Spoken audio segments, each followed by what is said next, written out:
gbogbo ẹ̀yin ọmọ ọ̀dọ́ tá a jọ ń káàkiri ọ̀dọ́jọ́ ni wá ẹ má jẹ́ kí a fi àyè gba Fúlàní lórí ilẹ̀ àwọn bàbá wa ẹ má jẹ́ ká bú ọba mọ́ ẹ má jẹ́ ká bú jòyè mọ́ nígbà tá a la fẹ́ jà fún àwọn ọ̀rẹ́ wa táwa ń kọ́kọ́ ń bú ọba tá à ń bú jòyè èmi náà ṣe bẹ́ẹ̀ rí bọ́ mo pera mi padà ẹ má jẹ́ ká bú àgbààgbà kankan mọ́ ẹ má bolóṣèlú kankan ẹ̀rù kálukú ń bẹ̀rù wọn ò lè sọ̀rọ̀ ọba ò lè sọ ìjòyè lè sọ ẹ jẹ́ ká ronú ẹ má jẹ́ ká bá àwọn bàbá jà mọ́ ẹ má jẹ́ bú wọn mọ́ ẹ má jẹ́ ṣe wọn àwọn ará pẹ̀lú wọn àwọn àgbà tó bá jólóṣèlú tá a bá fẹ́ kọ́ wọn rẹ̀ wá lọ́wọ́ á gbé wọn mọ́ra á gbé wọn mọ́ra ni à ní bú wọn mọ́ ẹ má jẹ́ àṣejẹ̀gbọ́n ẹ má jẹ́ àdàlúrú a lè gba ẹ̀tọ́ wa láì ṣèjẹ̀gbọ́n a lè gba ẹ̀tọ́ wa láì yìnbọn a lè gba ẹ̀tọ́ wa láì dàlúrú gbogbo protest mo ṣe ní ìlú Nàìjíríà mi ò rí ibi tí mo ti ẹnìkan lè sọ pé mo pààyàn tàbí mo jó nǹkan náà tàbí mo bà nǹkan jẹ́ mo lọ písù torí pé olówó lèmi náà tí ò bá sólówó lára ń dì mọ́ gbogbo nǹkan tó lọ́n fún yẹn lọ́lọ́run fún mi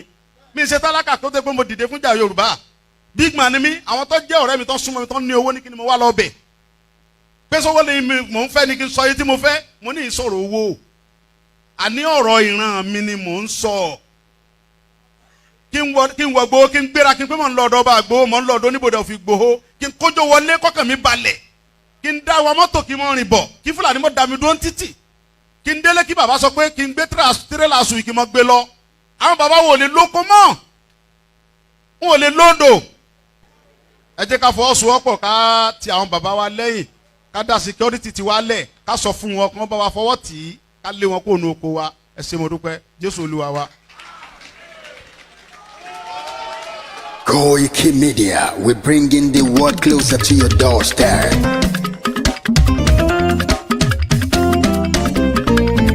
KOIKIMEDIA, KOIKIMEDIA, KOIKIMEDIA, we bringing the world closer to your doorstep. KOIKIMEDIA, KOIKIMEDIA, KOIKIMEDIA, we bringing the world closer to your doorstep. Àwọn sálára àgbà yìí dá, àwa ló láṣà àti èdè.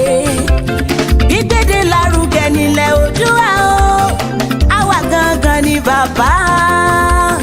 KOIKIMEDIA, KOIKIMEDIA, KOIKIMEDIA, we bringing the world closer to your doorstep. They never sabi wetin we carry for her. But they move closer before they go sabi. I said they never know wetin we carry for body. But they move closer before they go sabi. Ọ̀kín lọ lọ́jà ẹyẹ, kìnìún ló ló lajú. Ẹyẹ tó dorí kodò bí àdán ọgbẹ́jẹ lẹ́nu. Ká ṣiṣẹ́ fún ilẹ̀ bàbá wa, ká ṣiṣẹ́ fún ìlú bàbá wa, ká jùmọ̀ sowọ́pọ̀ ká lè tó dúdú àga. Odùduwà kò bá lè gbé wá. Ọmọ Odùduwà ṣègìrì, ẹ dìde fún ẹ̀tọ́ adúláwọ̀, ká lè jọ jùmọ̀ gbé délẹ̀ ìlérí, ká wálé gba ògo ilẹ̀ wa, ká ṣiṣẹ́ ká lè jọ gbàdé, ká lè gbàdé adé adúláwọ̀, àwa ni mọ̀lẹ̀ tí yóò tàn káàkiri. Pé ọmọ Odùduwà ni wá. KOIKIMEDIA, àwa là ń gbé tó lárugẹ. Ètò tó pọ̀jù owó tí wàá máa ní. Kásá ẹgbẹ́ polówó ọjà wà kájé gbúgbà yín jẹ. Ètò tó pọ̀jù owó tí wàá máa ní. À ń gbé tó lárugẹ, à ń gbàsà lárugẹ. Ètò tó pọ̀jù owó tí wàá máa ní. News and sports ẹ máa rí gbọ́. Ètò tó pọ̀jù owó tí wàá máa ní. Ọmọ Ìjẹ̀bú alárẹ̀ mi ló ní kí n máa ké tantan. KOIKIMEDIA ọlọ́lá gbajúmọ̀ mi o, máa bá ṣẹ̀rẹ̀ lọ o. Ọmọ Yorùbá nìyẹn, ọmọ Yorùbá tata o. À ń gbádùn rẹ, ọmọ Ìjẹ̀bú alárẹ̀ mi, ṣẹ́yìn ló máa fi dìbò tẹ̀ mọ́lẹ̀ o. Ẹ̀yin lọ́mọ onígbò máa ń dé mádémádé, ẹ̀yin lọ́mọ onígbò máa wọ̀ o. Igbó máa wọ̀ gbàjòjì ò gbọ́dọ̀ wọ̀, àjòjì tó bá wọ̀ bẹ́ẹ̀ á tẹ̀lé ní ẹbọra. lọ máa náwó kóyìnbó tó dé ìgbà tó yìnbó dé o owó náà dẹ́ tún pọ̀ sí o Koiki Media ṣàwa ní bàbá. Koiki Media àwọn ní bàbá. Koiki Media àwọn ní bàbá. Àdáńtọ́ àtúnpèrègèdè. Koiki Media àwọn ní bàbá. Àwa là ń gbétò lárugẹ jẹ́ ká jọ gbọ́ o. Koiki Media àwọn ní bàbá. Àtúnjàfẹ́tọ̀ ilẹ̀ wa fẹ́tọ̀ ilẹ̀ Yorùbá. Koiki Media àwọn ní bàbá. Ọmọ Òdùwà ni wá o tọkàntọkàn. Koiki Media àwọn ní bàbá. Ikun tí ó ṣe bí lébi òsì àdìmú bàbá iyọ̀. Koiki Media àwọn ní bàbá. We bring you up closer to your doorstep. Koiki Media àwọn ní bàbá. Afẹ́fẹ́ tó ń fẹ́ o tó ń kan kí oko lára ni. Koiki Media àwọn ní bàbá. Àpèrègèdè Olódùmarè ló fún wa ṣe. Koiki Media àwọn ní bàbá. Gbogbo ayé ẹ gbọ́ àwa ní bàbá o. Koiki Media àwọn ní bàbá. Ẹ máa bọ̀ wá ẹ gbé polówó ọjà yín wá o. Koiki Media àwọn ní bàbá. Odùduwà lágbèdá ní òtítọ́ lágbèdá ní. Koiki Media àwọn ní bàbá. A kì í sọ̀dálẹ̀ a kì í sọ ní kẹta. Koiki Media àwọn ní bàbá. Àdúró tán a tún pèrègèdè. Koiki Media àwọn ní bàbá. Koiki Media we bring you work closer to your doorstep. Àwọn ní bàbá. Koiki Media is around. To give us latest. Is around o. Give us latest. Ladies and gentlemen, Ẹ mú kalẹ̀ sílẹ̀, ẹ tẹ́tí ẹ gbọ́ ètò tó kojú gbogbo. ladies and gentlemen, Ẹ mú kalẹ̀ sílẹ̀, ẹ tẹ́tí ẹ gbọ́ ètò tó kojú gbogbo. Koiki Media is around. To give us latest.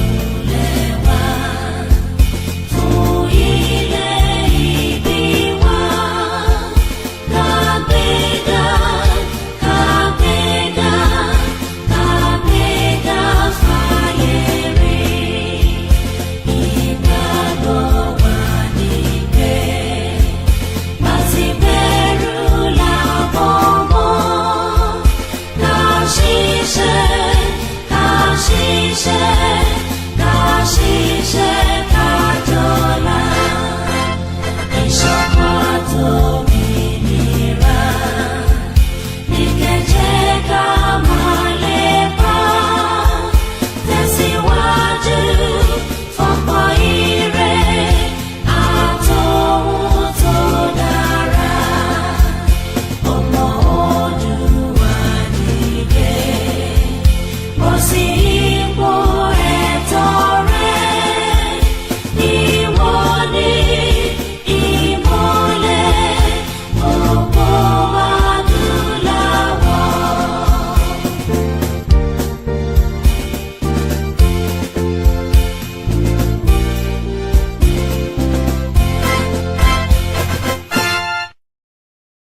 Oh, ẹ má bínú, mo sorry gan, there is no sound. Ẹ má bínú, kábíyèsí Elédùmarè o. Ṣé pé ẹ̀gbọ́n gbogbo tí mò ń sọ látẹ̀ǹkan yẹn? Okay, let's start from ibi tá ti kọ́kọ́ mu lákọ̀ọ́kọ́. Happy Sunday. Mo apologize. I didn't realize that the audio was not on. It is sọ̀rọ̀ púpọ̀ àbí 15 minutes. At least you were seeing the images, but ẹ̀gbọ́n kan tí mò ń sọ, but àwọn tó kù ń gbọ́n tí mò ń sọ ní Instagram àtòrí MixLR. Mo ní have a blessed Palm Sunday. May the grace and the blessing of the Lord rest and abide with you today and beyond. Amen. Good morning, fẹ́yìn tẹ́ wà l'Amẹ́ríkà, Canada. Good evening, fáwọn tá wà ní UK. And I say happy Sunday. Shalom. Níbi tá ti kọ́kọ́ mú ọ̀rọ̀ yẹn nìyẹn. Then we went into Ramadan Kareem. May the blessing of Allah keep your heart and home happy and joyous. Bí a ti ṣe ń sọ pé ẹ̀sìn kan la ṣe ń torí ẹ̀já o, àmọ́ mo kí gbogbo àwa oníṣẹ̀ṣe, ẹ má bínú pé we lost the audio for the first 10 minutes or thereabout, but we have catch up because àwa máa ń wo comment wa, ó kàn jẹ́ pé tètè pick comment because mo ń prepare fún Twitter space, so kò jẹ́ kí n concentrate pé if not I would have picked it up earlier than now, but a dúpẹ́ pé kò tí wà too late. Mo kí gbogbo alẹ́ nǹkan sí àwọn oníṣẹ̀ṣe. Mo wá ń béèrè pé tó bá tẹ̀ ń bí ẹ pé kí ni reason tí a ṣe fẹ́ kúrò nínú Nàìjíríà? Those are the reasons. Ẹ bá wa screenshot ẹ̀. Ẹ má máa sọ pé torí Fúlàní nìkan. The major reason tá a ṣe fẹ́ kúrò nínú Nàìjíríà is because of our identity. Identity is very, very important. Ẹni tó bá jẹ́ identity ẹ̀ ní àgbáyé tó bá ń lò tó tètè jáde láti sọ pé ìwọ kọ́ lẹ́ni yẹn, you are likely to have many problems when you travel around the world, whether within Africa or within Europe or the rest of the continent. And this is the reason why we must work hard, because Yoruba nation now is the only answer to our identity theft. Lóòótọ́, we have a passport known as the Nigerian passport, but níjọ́ tá bá ti gba country tiwa officially, we will no longer have access to use Nigerian passport anymore. We will be using our own passport. Nígbà tá bá dá dúró, we can control our resources and make it work for me and you and the rest of the generation to come after us. We would also have our constitution, away from the 1999 fraudulent constitution that has been used since 1999. We would also have our own Yoruba prime minister or Yoruba president, depending on which kind of presidential or parliamentary system tá bá fẹ́ lò. We will have our own judicial system. We will have our own security system. We talked about it yesterday, where literally over 6,993 Nigerians have died in the space of 10 months. Nígbà tí Tinubu ti wà ní orí oyè. Nígbà tá bá ní country tiwa, we will be able to look after our security, both internal security and the external security. Ọ̀rọ̀ immigration ò ń ṣe tí wọ́n fi ń ṣeré. When we have our country, we will be able to talk about it because ìlú òyìnbó táwa náà ń gbé yìí, immigration is the reason why táwọn èèyàn ṣe máa ń pẹ́ labroad, and tí system báyìí tí wá sílé kò tí ì níwèé, ìjọ tó bá wá sílé wàá mọ̀ pé gbogbo tó ní kó báwọn ṣe sílé tó ṣe gbogbo ẹ̀ làṣírí ẹ̀ máa tú. A máa lè control port wa, airport, seaport and the land port. We will be able to secure all the borders. Kò ń ṣe èyí tí wọ́n ń lò lọ́wọ́lọ́wọ́ débi pé tó bá gba Benin kọjá, àwọn Fúlàní àtàwọn Igbo àtàwọn Yorùbá tó kó síbẹ̀ wọ́n máa intimidate wa. We would also have education system. Bí àwọn ọmọ mi ṣe ń lọ sí school nílùú, àwa là ń ra bàtà, là ń ra uniform, but school ọ̀fẹ́ ni. Kódà mo tẹ̀ ẹ́ bá ronú pé mo máa sanwó school, but ìyàwó mi máa ń remind mi pé bàtà àwọn ọmọ yẹn ká má gbàgbé, especially àwọn ọmọkùnrin tó bá ti fi bàtà wọn ṣeré pápápá, a máa need láti change ẹ̀gbà mi, uniform wọn náà máa ń tètè bàjẹ́, a máa rà míì. A máa ní good medical. Kò síjọ́ kan tí mo máa ń wà scared nílùú pé bí nǹkan kan bá dá para, owó sí lákàntì mi. Nígbà tí ó wà bẹ́ẹ̀ ní regional government, kò sí níbẹ̀ mọ́ nísìnyí. So àdẹ̀mọ́ reason téèyàn máa fẹ́ bímọ. Mo á fi àsìkò yìí mo fi kí màmá wa kan tí wọ́n lọ sílé tó fẹ́ lọ ṣe birthday wọn, àmọ́ bí Ọlọ́run bá ṣe sọ pé nǹkan máa ṣẹlẹ̀, wọ́n pè mí lánàá, wọ́n ní Mr. Koiki, Nàìjíríà yìí, ọmọ wọn ọkùnrin, ìyàwó rẹ̀ ní Nàìjíríà ó lóyún, ó ti póṣù 9, ó yẹ kó bímọ yẹn ní next week. Bí ṣe ń bá gbogbo ọmọ Yorùbá sọ̀rọ̀ àti ìyá àtọmọ, wọ́n ti jẹ́ Ọlọ́run nípè ní Nàìjíríà. Kọ́lọ́run ọba Elédùmarè kó jọ̀ọ́ kó bá mi foríjì àwọn fámílì náà tí wọ́n ṣaláìsí, ìyẹn ìyá yìí tó kú àti ọmọ náà. Wọ́n ní high blood pressure or BP or something like that.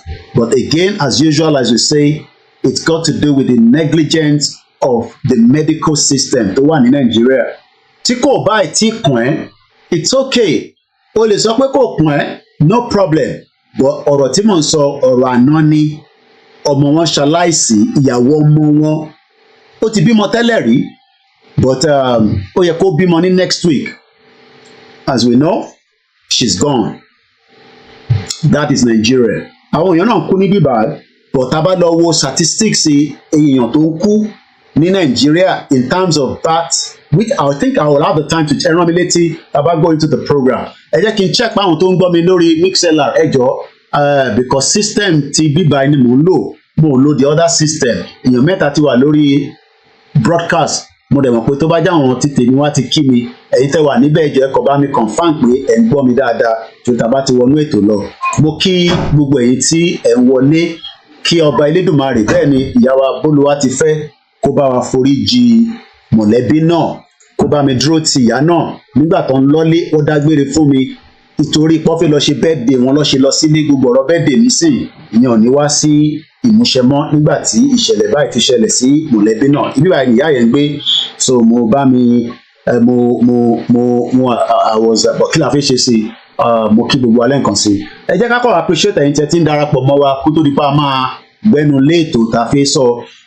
Ó ní átíkù kan tí mo fẹ́ kájọ gbéyẹ̀wò lórí átíkù tí ó jáde lórí The Nation. Mo fẹ́ kákọ̀ kà á sí ti ara wa. Átíkù yẹn jáde with the headline "Shield Your Sword, Yoruba Group Appeal to Iba Gani Adams and Igboho and Others." A máa ka kí ló kọ síbẹ̀ torí pé látara átíkù yẹn Iba sọ̀rọ̀ níbẹ̀ látara information tó jáde nínú átíkù yẹn. Màá fẹ́ kà sí wa létí kí gbogbo wa náà ká lè mọ ìtọ́kọ síbẹ̀ nígbà tásìkò yẹn bá tó tá bá ti kíra wa dáadáa. Mo kí ẹ Alex Mamu, àwọn tó ti darapọ̀ mọ́ wa lórí Instagram, Femi Bright, mo kí àwa Taiwo ọmọ 28, mo kí Pospiri, Posh Princess, mo ní Pospiri Posh Princess for mo kí yín, Erin Jobi Julius mo kí yín, mo kí Mr. Yekini Mustapha, wọ́n ní RIP fún ẹni tí family wọn ṣaláìsí ní Nàìjíríà, ìyẹn ní àná làwọn pè mí, so ìjẹta ló ṣẹlẹ̀. Ó yẹ kó ìyá yẹn bímọ ní next week. Mo kí Yorùbá níyì, mo kí yín ẹ káàbọ̀ sórí ètò. Bẹ́ẹ̀ ṣe ń wọlé ní méjì mẹ́ta, ẹ rántí kẹ́ share, ẹ má bẹ̀rù, DSS ò wá ní kankan, Tinubu ló wà níbẹ̀ nísìn, so at least a ní privilege pé DSS ò wá wa nígbà tí Buhari wà níbẹ̀. Mo kí bàbá wa grandfather wa Adeleke Adébáyọ̀ tí mo fi tọ̀wọ̀tọ̀wọ̀ dárúkọ sà, mo ní good evening to you as well. Ẹ̀gbọ́n mi Richard Alabi tó jọ́ mẹ́ta, mo kí yín náà pé happy Sunday, happy Palm Sunday. Next week àwọn ọmọ wa máa wà lọ́lídé, ẹni tó gbàwẹ̀ ojúfẹ́ tó tiẹ̀ àwẹ̀ fẹ́ tó tán nísìn ẹ̀yin àjọsán. Richard Alaba mo kí ẹ dáadáa, brother mi Ganiu Oguns mo kí yín, ẹni tó ti pín ètò yẹ bá wa pín, mo kí ọ Lámilékan pẹ́, mo kí gbogbo ẹ̀yin tẹ́ ń darapọ̀ mọ́ wa, bàbá wa Erinjobi Julius, ẹ má bínú pé tètè gbọ́ mi lẹ́ǹkan.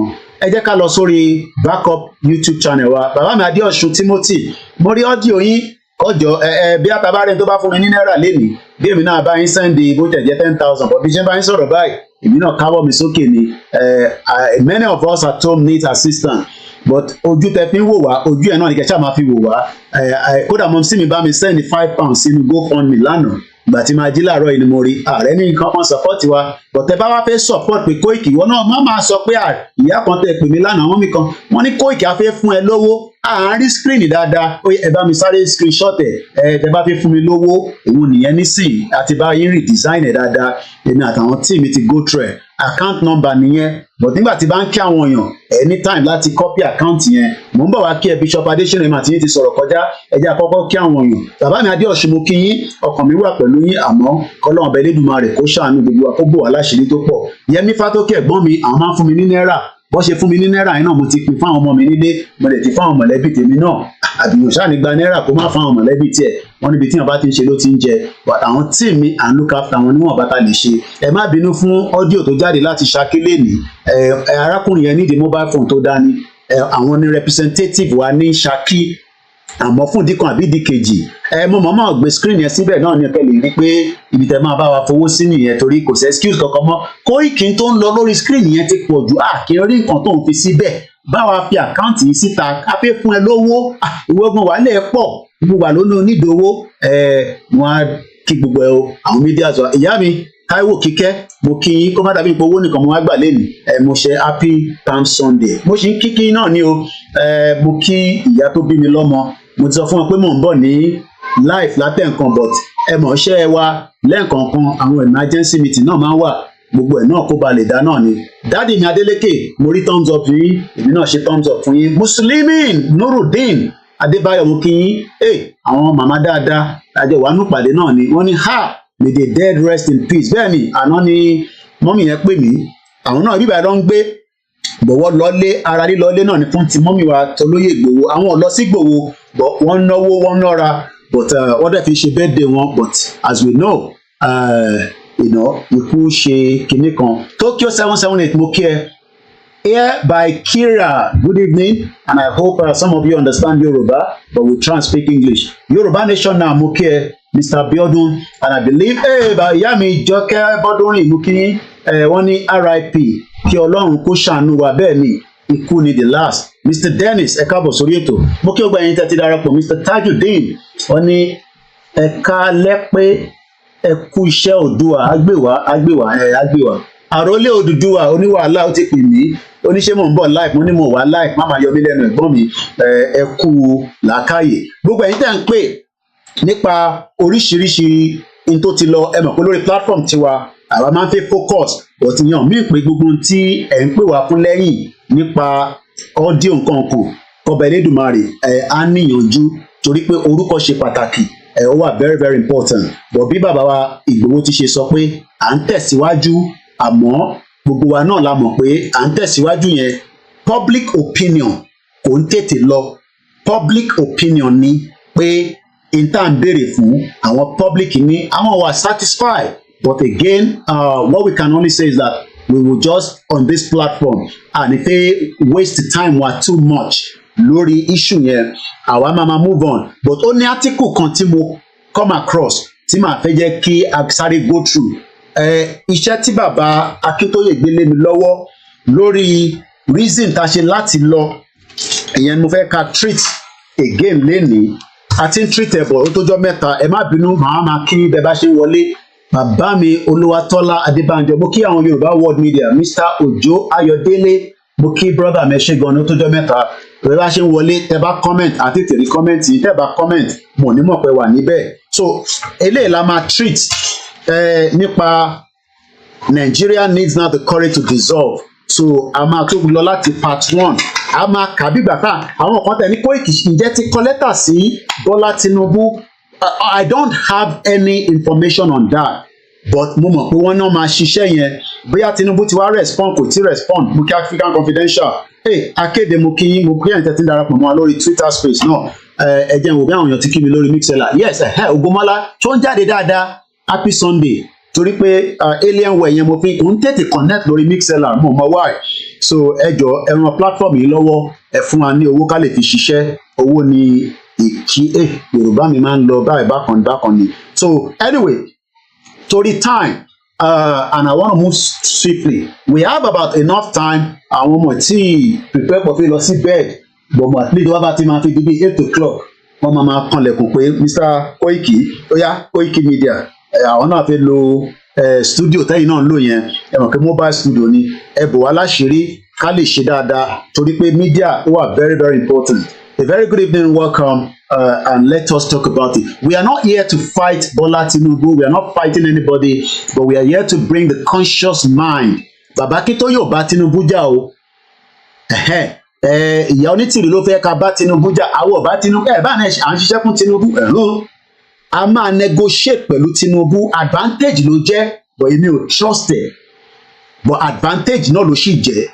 so advantage yẹn tá bá lè tètè rí lò ká gbá sí gbàs ká tètè kúrò nínú Nàìjíríà ṣe mọ̀ pé yẹn máa da so màá kàn máa kí yín lọ pín ètò yìí o àmọ́ wáì àdé ń ṣe fracas ní bíbá so ìbíbá yóò ń ṣe fracas so tẹ́ bá wá fracas platform wọ́n wà Ifádiwúrà temple mo rí program yìí ẹ má bínú ẹ kàn máa rí mi tí máa yọjú sí yín níjọ́ kan bí àkẹ́ bá mi wá nọ́mbà mi mà ẹ máa bá mi send àwọn flyer yẹn kémi náà èmi láìkí ọ̀rọ̀ ifá èmi ọmọ babaláwo ẹ jọ̀ọ́ ẹ bá mi máa send bí ẹ máa bá mi máa send ẹ sínú page mi lórí Instagram kémi náà lè máa bá yín polówó àwọn nǹkan tẹ́ ń promote yẹn a lè máa promote mùsùlùmí àti kìrìsìtẹ́nì ká máa promote ẹ̀yin ìyàwó onífá tẹ́ wà nílùú òyìnbó mo dẹ̀ mọ̀ pé láìpẹ́ láì jìnnà mo mọ Croydon dáadáa kò jìnnà sí studio mi but torí pé ẹ mọ̀ ó tójọ́ mẹ́ta tí mo ti lọ sí studio torí àwọn iṣẹ́ tí mo tún ṣe lẹ́yìn so kò jẹ́ kí n wá sí Croydon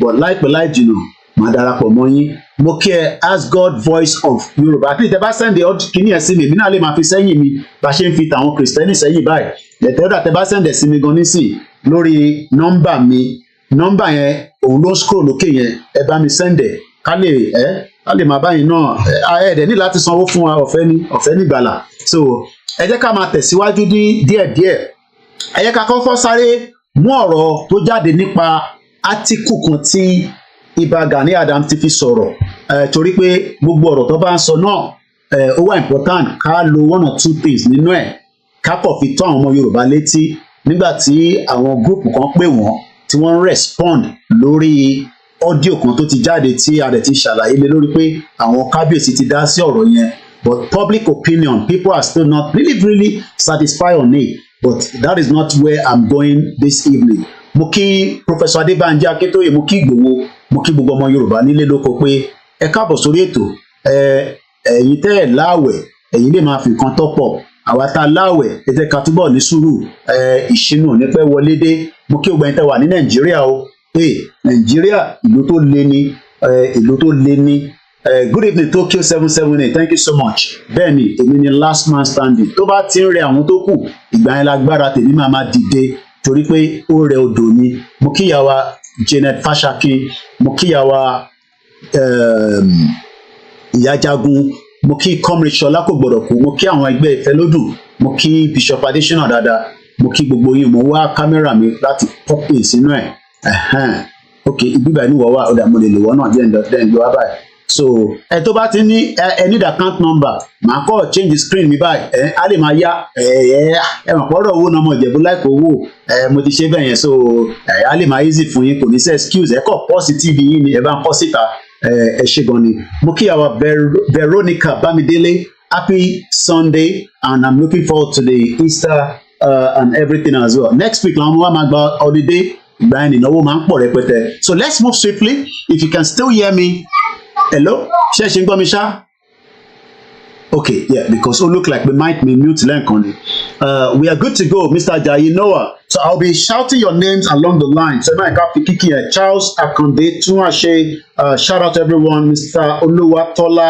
Adébánjọ Yorùbá Nation no going back and the rest of you good evening and let's go into it so like I said many people send a lot of things to us so my attention was called to this article tí mo fẹ́ kà yìí so I want us to read it and then we will then move swiftly to the next one ẹ lè gbọ́ mi dáadáa thank you so much ẹ̀yin tẹ́ wà Nàìjíríà ẹ má bínú pé ní internet data bá lè fún yín but I hope that tẹ́ bá lè wo full program ẹ download ẹ kẹ́ lè máa fi wo ohun tó ń lọ.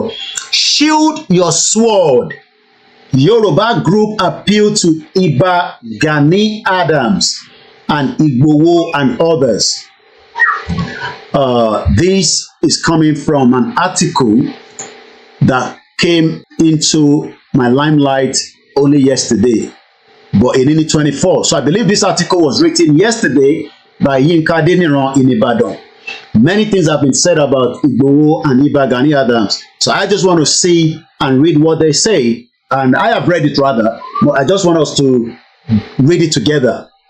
The foremost Yoruba social cultural organization, the Yoruba Alliance Forum, YAF, at the weekend urged Ààrẹ Ọ̀nà Kakanfò of Yoruba land, Iba Gani Adams, the Yoruba Nation activist, Dr. Chief Sunday Adeyemo, popularly called Sunday Igboho, and many others that have been bothered by the recent viral audio content credited to Iba Gani Adams to shield their sword and unite to fight the common enemies of Yoruba race. The leaders of the Pan-Yoruba organization made the appeal on Saturday after reaching out to Iba Gani Adams on telephone as part of effort to ensure peace in Yoruba land. Peace náà ni gbogbo wọn wá, but ọ̀rọ̀ tí yàn bá ti sọ tó bá ti jáde ó wà important láti make sure pé a clarify ẹ̀ torí ọjọ́ iwájú so that kó má ní pé ìdí kan àbí ìdí kejì torí àwọn ọmọ bàbá wa olóyè ọmọ Adéyẹmọ Ìgbòho Òòṣà. According to the YAF, in a statement by the chairman, Chief Onitolo Ariyo Adejare, and the secretary, Comrade Adedeji Oluwaseun, described the unity of the Yoruba as the best weapon to fight the common enemies. There's no doubt about that. A common enemy must be fought back to back if only we are all united. The YAF chieftaincies also added that the Yoruba sons and daughters, both home and in the diaspora, are worried about the ongoing social media attacks between the loyalists of Iba Gani Adams and that of Sunday Igboho. The group also described those that are sending the viral audio content across the social media platforms as enemies of Yoruba race, saying that such acts were very dubious because they had intruder into the privacy of Iba Gani Adams and the other person involved in the private discussion. This unlawful act can affect the much needed unity and peace in Yoruba land and can also expose the race to further attacks by the enemies of the Yoruba. Mukiyawa Rukayat Omoumi. The issue that transpired between Iba and his former aides in 2015, as well as the audio content generated from a private discussion in 2021, should not be the clog in the wheel of the progress of Yoruba race. We had a telephone, I want us to take note of this area very well. We had a telephone conversation with the Ààrẹ Ọ̀nà Kakanfò of Yoruba land, Iba Gani Adams, which was on Saturday, the 23rd of March 2024, on the content and the veracity of the trending audio voice note. Having listened to his side of the story, we consider it pertinent to intervene in the interest of the Yoruba as well as for the future of our race. From his account, the audio was a private discussion between Iba Gani Adams and the US-based younger brother of his friend. According to him, the voice note was not made in bad faith. It was not in the public or reported in the newspapers or any traditional media, but we now know that it is already out in the public domain.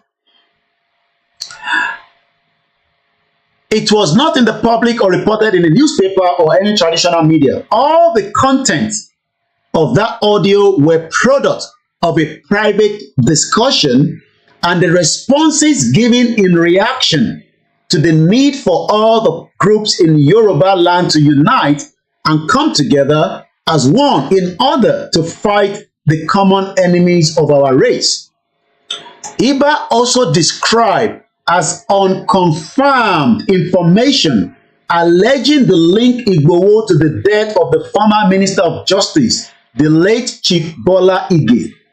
He also said it repeatedly that he didn't believe all the information allegedly referenced the Chief of Staff to the Lagos State Governor Tayo Ayinde And I believe also that Tayo Ayinde has also put out a communique through his legal team to Iba Gani Adams. And that is already on our blog. In case you have missed that, I will see if we can share that with us this afternoon or this evening, this morning, depending on where you're listening from. Once again, today is 24th of March 2024. My name is OLAYOMI Koiki, and we are reviewing an article that came out of the Nation newspaper, Shield Your Sword. Yoruba group appeal to Iba Gani Adams and Igboho. So this is what we are reading so far.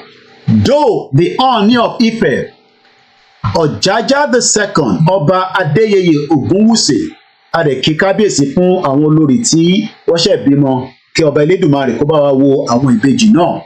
And other prominent Obas and stakeholders across Yoruba land had intervened and waded into ensure unity and peace across board.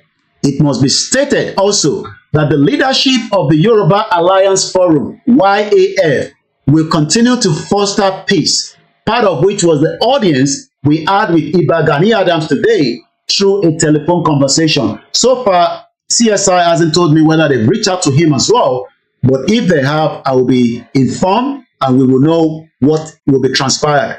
But before I go further, I think what many people are saying is that there is still a need for Iba to come out officially and come out to say, look, yes, he's having a telephone conversation with the YAF, which is a very good, step, because this is coming based on Awoloba Iba Soro, and they're coming out to tell the Yoruba people that àwọn tí bá Iba sọ̀rọ̀, in tí Iba ń sọ lélẹ́yìí. But many public opinion, and I'm talking now from people that are reaching out to me and are advising that it will be of interest for Iba himself to probably, grant an interview with anyone and come out officially and also state it with his own mouth. Ọ̀rọ̀ pé wọ́n parí ìjà, we have discussed that. That one is already ongoing. Nobody will call into the program like mine and speak ill or whatever against Iba. I will not allow that. I'm sure you know that. I have come out. The other side have come out as well after I came out on Wednesday to say kò síjà kankan mọ́.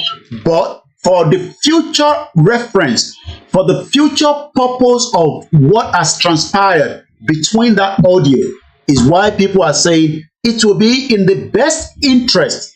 Ó máa dá nítorí pé ọjọ́ iwájú 40-60 years after kéèyàn kan má ti lọ púlù irú audio yẹn jáde láti sọ pé nǹkan báyìí ni bàbá yín ṣe tí àdèmá sọ pé ìyẹn bàbá mi ò ṣe bẹ́ẹ̀ wá níwọ̀ níbo ni ẹ sọ pé bàbá yín ò ṣe bẹ́ẹ̀ wọ́n parí ìjà fún yín ni bọ̀ kò sí evidence tó back ẹ̀ pé bàbá yín ò ṣe bẹ́ẹ̀ torí pé ẹni tí audio yẹn tí ọ̀rọ̀ jáde látara wọn ó ní kankan ṣe pé wọ́n jáde padà láti wá sọ̀rọ̀ lé lórí. Even though YAF, which I'm happy for them, have reached out to Iba, and what they are saying is that Iba sọ àwọn nǹkan kan báyìí òun ni à ń kà jáde tí mo kàn ń ṣe àwọn analysis lé lórí kó tó di pé a máa tẹ̀síwájú. Now that we have a president coming from the southwest, ìyẹn ò mátà, kódà Ganduje ó sọ ní ó dà ń pa Anambra pé táwọn ọmọ Igbo bá fẹ́ jẹ́ káwọn wà relevant in the politics of Nigeria wọ́n gbọ́dọ̀ darapọ̀ mọ́ APC.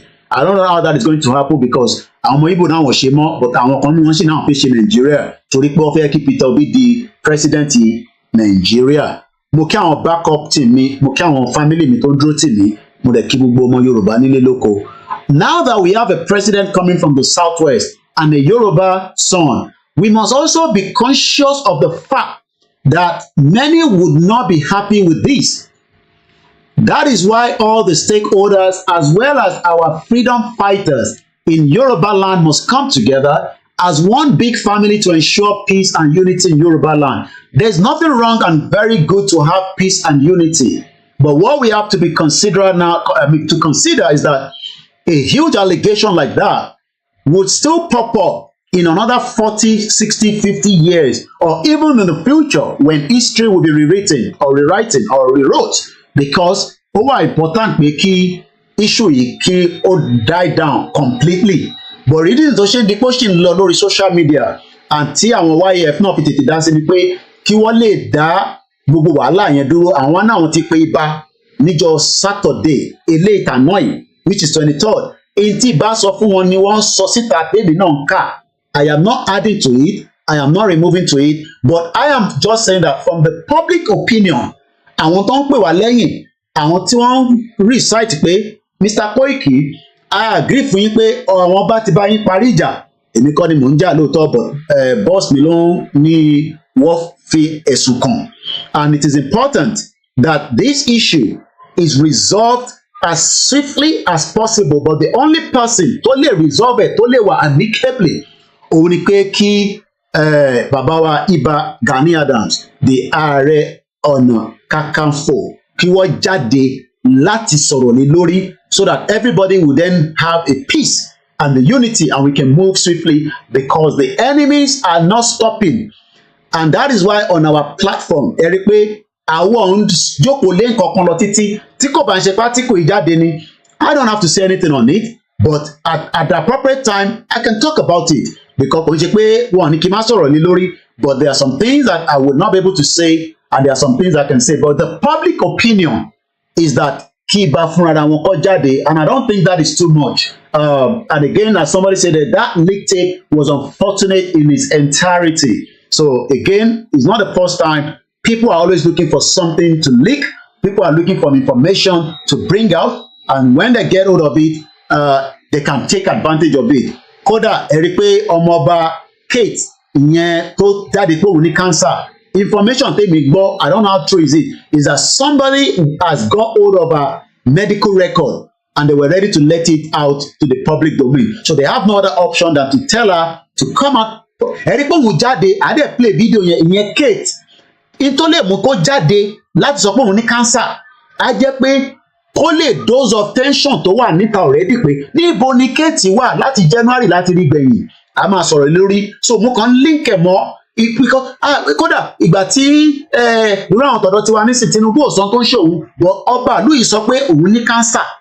And this is what makes it different between the Africans and the Europeans. Àwọn máa ń sọ̀rọ̀ tán délẹ̀ pé nǹkan báyìí ló ṣẹlẹ̀, okay àti accept. Nígbà tí wọ́n ní Kate dọ́tí picture, òun ní picture yẹn àwọn jù síta, àwọn kan nínú picture yẹn ti edited. And I don't think the audio was an edited version. It is the voice of Ìbà and somebody. But let's quickly finish this conversation here. Mo kí ìyàwó yín Abọ́sẹ̀dé, mo rí ìyàwó náà Fọláṣadé Òjó, àwọn grandma tí wọ́n ń tọ́jú ọmọ nìyẹn, ẹ ṣé gan, ẹ kú ìtọ́jú mi ní gbogbo ìgbà. Gbogbo ẹni tó bá ní Koiki afẹ́ fún ẹ ní owó, screen mi mo ti adjust ẹ̀ dáadáa nísìn, but a ṣe ń ka ẹni tí ó wà níwájú wa kó tó di pé a máa tẹ̀síwájú. Ìdáwọ̀ ọkọ̀ ní accept ni pé kẹwàá máa pè sí bíbá, even ẹ̀yin tẹ́ ló ń pè sí the other side yẹn, mo lè control the other side, but we hope that gbogbo àwọn medias wa máa gbọ́ nǹkan tó lóye sọ pé kò sí ìjà mọ́, and it is important that we tread carefully. I cannot stop anybody from presenting how they want to present, but as a spokesman for Olóyè Igboho and as somebody that everybody loves, he has said that kò sí ìjà mọ́. Yes, the public opinion is still there, but let us tread carefully. That is all I can say. You will not call into a show like this, Owama Buiba. I will not tolerate it. I will not sit here and allow you to do such. So, let's move swiftly. We are also appealing.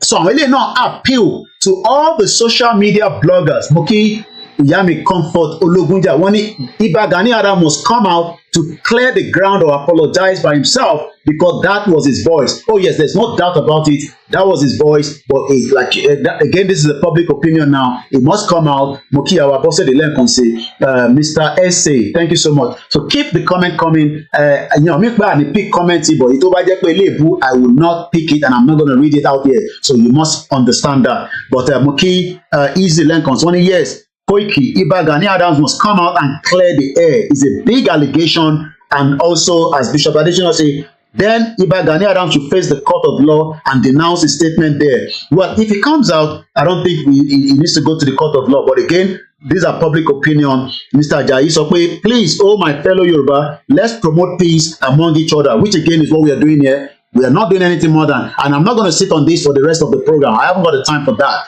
There are so many other things. But I just have to read this out and we move swiftly out of here.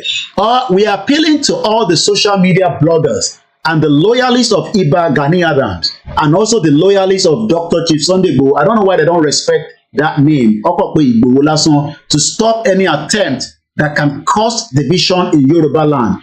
All over the world, war usually begins with statement of attack, and such could degenerate beyond borders. So, as a formidable organization in Yoruba land, we must always adhere to peace. We must also commit ourselves to peace and unity of Yoruba land as being propagated by Iba Gani Adams, the Ààrẹ Ọ̀nà Kakanfò of Yoruba land. Mr. Shamsuddin Oladipupo Moki Atobimelomo wọ́n ní àwọn kí gbogbo ọmọ Yorùbá pé Happy Palm Sunday. Mo kí àwọn oníṣẹ̀ṣe, mo kí ẹ̀yin tẹ́ ń darapọ̀ mọ́ wa, ìyá wa Ra Kafi, mo kí yín lórí Instagram, sí lórí TikTok. Tẹ́ bá rí àwọn tó ń lo TikTok tó ní KOIKIMEDIA, ẹ tètè pé àkíyèsí mi sí torí pé èmi kọ́ lẹ́ni yẹn. TikTok wọ́n remove me after 16,000 followers, 100,000 likes. They didn't like what I was doing and they took us out. Àwọn kan ní ká try káwá bá ṣe máa padà sórí ẹ̀. I will see what we can do. Mr. Taiwo David mo kí wọ́n ní kẹ́ bá wa share tó náà. So mo kí gbogbo tí ẹ̀ ń darapọ̀ mọ́ wa. So at the last part says, therefore, we must know that it is by unity that we can save Yoruba land from the insidious plans of the enemies of our race. This is coming from the YAF boss as they explain. So that is the article that I came across. Again, I want to buy Iba sọ̀rọ̀. But many Yoruba people believe that táwọn bá rí fídíò tí Iba fún ara wọn fi sọ̀rọ̀ láti fi dose of tension yẹn, we can move on as swiftly as possible and I kàn wà ní record because gbogbo tá à ń ṣe yìí ló ní record. And we don't want a situation where, along the line, people will come out and say, "Fáwọn ọmọ chief pé bye ni wọ́n sọ nípa bàbá yín." So, and that's the reason why many people are just, a bit of concern about the situation. Kò ń ṣe pé yàn kankan what like Iba. I mean, I know Iba before I know Igboho, and there's record to that. I have evidence to boku. I mean, I've met him in London. I have been to Akoko in Ondo State. He knows me very well. Through Otumba Dapo Williams. That is one of my uncle that loved me to die. Otumba fẹ́ràn mi gan. But ikú ló bọlá jẹ́ ni. Bó ṣe máa ń sọ. So, and I travel because of Otumba to Arigidi Akoko. Oleyawa Salo Loris Road. Mo fly láti London, mo lọ láti road, so but mo kàn bẹ̀ gbogbo wa pé let's take time and monitor and see development of things in the next couple of days. Maybe there will be an official message coming from Iba directly. We will all wait and see. I'm not in the camp of Iba Gani Adams. I cannot speak on his behalf. But a team came out last week Wednesday after I came out that there is no problem between him and Igboho. But for the public opinion's sake, I believe the right thing will be done. And that is exactly what everybody wants. I'm sure we all agree with that so that we can move forward to the other areas that we want to talk about. But the same thing, not like your mama sọ pé kí Ìbá ṣe kí ni kó jáde, but I'm sure we can do that in the course of the program later. Ká má fi yẹn ká fi waste time ara wa tó pọ̀. Bóyá wa comfort náà wọn kí àwọn màmá wa tó wà lórí program náà pé Happy Palm Sunday. Mo kí gbogbo alẹ́ nǹkan sí Silver Badmus mo kí ẹ̀ ń tẹ́wà lórí Mixlr as well. I'm happy that the Mixlr works on the alien way today. Murabak mo kí the sound is very good and clear. Ẹ torí pé Mixlr tí mò ń lò yẹn ariwo ẹ̀ máa ó tún máa better ju Lenovo. Dell ní agbára ju Lenovo lọ, but Lenovo làwọn èèyàn máa ń lò púpọ̀, àwọn náà dáhùn pé ní IBM. So mo kí gbogbo alẹ́ nǹkan sí. And I know many of you go to other platforms, I read your comments, I see your names, but please let us just take it easy. You okay? So let's just take it easy. That's all I can say. Truth is bitter. Okay? The way you phrase it, I will not phrase it that way. I'll just say Iba Gani Adams must come out publicly to clear the air for the future purpose. Those writing is not acceptable. but I decided to cut out, the first line of your message. It's just to respect, so that come on in. Koiki, nígbà tí wọ́n wá tó àkàrò message bẹ́ẹ̀ síta, it doesn't work like that. So ẹ mọ̀ pé mi kẹ̀rẹ́, I am the official spokesman of Igboho, and I have to tread carefully, because gbogbo tí bá sọ ní bíbá can be also used. Not against me, but again, come on, or the platform KOIKIMEDIA, lot of ones of so please, I just plead with us to tread carefully. We know that it's going to come out and do the needful, but how soon I cannot say, because I'm not part of the team. Egbomi, Mr. Fabni, no more division and no more distraction. We're going to move swiftly. There's a lot of areas to cover. Many things is happening. One not down on 200 and something, 284 people. One not one. I mean, níbo ló kó wọn sí tẹ́lẹ̀? Nigeria yẹn nǹkan ṣẹlẹ̀ ní Nigeria o. This man, a competent leader, is also cautious in his utterances to prevent confusion that can be damaged indeed. So that is how far we're going to go. I'm going to move straight forward away from that. If you want to read that article, I can share it with you as well. Stone Cold said, I can tell you Iba can never come out to erase the comment. Anyway, Yoruba, let's make peace with ourselves. Let's not, say that.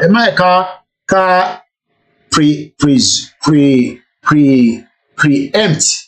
We won't nílé ṣe. Ẹ má ká sọ bẹ́ẹ̀. We don't know. Ẹ má ká sọ bẹ́ẹ̀. Kódà àwọn tó ṣì wà pẹ̀lú Dúpọ̀ Nítìrì, I'm sure when the time comes, they will fall back and they will realize that ọmọ ìyá ó kàn fi wá gbá sọ́kà ni. Ẹ mọ sáún ní Lẹ́kọ̀ọ́, wọ́n fi gba tẹ́tẹ́ ju kíló dálẹ̀ lọ. Sáún pákà. Ìgbà míì ẹ̀yin méjì lẹ máa mú. Wọ́n máa ń gba tẹ́tẹ́ gan lórí ẹ̀ gan. So ìyá yẹn kàn fi wọ́n gbá sáwọn ní òun àti Ìjìnlẹ̀ Marcus, irú àwọn yẹn nísìn 419, fraudsters, scammer ni wọ́n, because wọ́n kọ́ distract ọmọ Yorùbá, àwọn ti gba country, àwọn gbogbo nonsense tó ń sọ yẹn, it doesn't work in reality. Okay, it doesn't work in reality. So I'm gonna move swiftly. Kábẹ̀rẹ̀ sí treaty. You okay? Yeah, come, you can come this way. So ẹ jẹ́ ká treat what needs to be treated, which is the major iṣẹ́ tó wà níwájú wa nípa ọ̀rọ̀ Nàìjíríà yìí náà ni. Nàìjíríà máa collapse, kò ní collapse, orí ẹ̀ la wà báyìí. Àwa fẹ́ kó collapse, àwọn kan ní kò gbọdọ̀ tí collapse. Àwọn wò pé kí ló wà nínú Nàìjíríà tẹ́ fẹ́ jẹ́ kó collapse? Ẹ jẹ́ kí n ṣe tàwa bẹ̀rẹ̀ sí go through ẹlẹ́yọ kọ̀ọ̀kan. Bọ̀ máa ṣì máa kí yín, mo kí àmì Fọláṣadé Òjó, àwọn ìyá dáadáa, kò ní bàjẹ́ fún yín. Mo kí ògbẹ́ni tẹ́ wà nílùú Amẹ́ríkà. Ẹ lè máa ní ẹ̀rí àkáǹtì lẹ́ẹ̀kan àbẹ́ rí òun lélẹ̀ torí case ẹ̀ bá rí ẹ lè screenshot ẹ̀. Mo kí bàbá wa Rasaki Kẹ́hìndé, wọ́n ní Koiki, stay blessed in the Lord. Yorùbá nation will become an independent nation. Apostle Olúgbọ́lá R. Kẹ́hìndé. Yes, Ìjìnlẹ̀ Marcus is a scammer. Àrólé Odùduwà ló sọ bẹ́ẹ̀. Now, ẹ jẹ́ ká tẹ̀síwájú. A máa ṣojú òpó tó máa fi di bí aago 7 kí a tún bá wa dá sí ọ̀rọ̀ tí à ń bá lọ yìí. Lánàá a sọ̀rọ̀ nípa èèyàn tí wọ́n ti pa nígbà tí Tinubu ti dórí oyè. Lugard fúnra rẹ̀ gan ẹlẹ́wọ̀n, ó dẹ̀ ti kú nísìn, ó kọ̀ dá wàhálà rẹpẹtẹ sílẹ̀ òun àti girlfriend òun ló ń lọ lọ́nkàn yẹn, kọ́ba Elédùmarè kó ṣàánú wa, kò believe inú ẹ̀sìn kankan, ó dẹ̀ kó gbogbo apapọ̀, ó ní kájọ máa lọ gbé papọ̀. Mo kí bàbá wa Ọ̀nà Adéọlá Fortune. So I want to start from this area lórí ọ̀rọ̀ tí bàbá ń sọ fún Tinubu pé Tinubu ọmọ wa ló jẹ́, kò síbi tá a máa tiẹ̀ sí, àmọ́ gbogbo ìgbìyànjú tó fẹ́ ṣe lórí Nàìjíríà ó dà ẹ ṣe passport, ẹ ṣe economy, gbogbo yẹn asán lásán ló máa já sí o. Asán lásán ló máa já sí, ìyẹn bàbá ló ń sọ fún Tinubu bẹ́ẹ̀. Ṣé Tinubu máa gbọ́? I don't know. Ṣé kò ní gbọ́? We hope that he will listen. But èmi mọ̀ pọ̀ mọ́ lódò ọdẹ ni kò ní gbọ́ràn, kò ń gbọ́ràn. Gbogbo àwọn tọ́jọ́ bá ṣe náà nígbà tó ń ṣe éèdì, ó da gbogbo ẹ̀rú ni. So ìyá wa Comfort sọ pé ológun jà, wọ́n ní we need peace and unity for Yoruba nation movement. Iba Gani Adam, please do the needful now and let peace reign. Because tó bá ti jáde, ẹ rí pé gbogbo ẹ̀ máa quiet, because we spend too much time lórí àwọn nǹkan, but nǹkan tẹ́lẹ̀ wà very very important.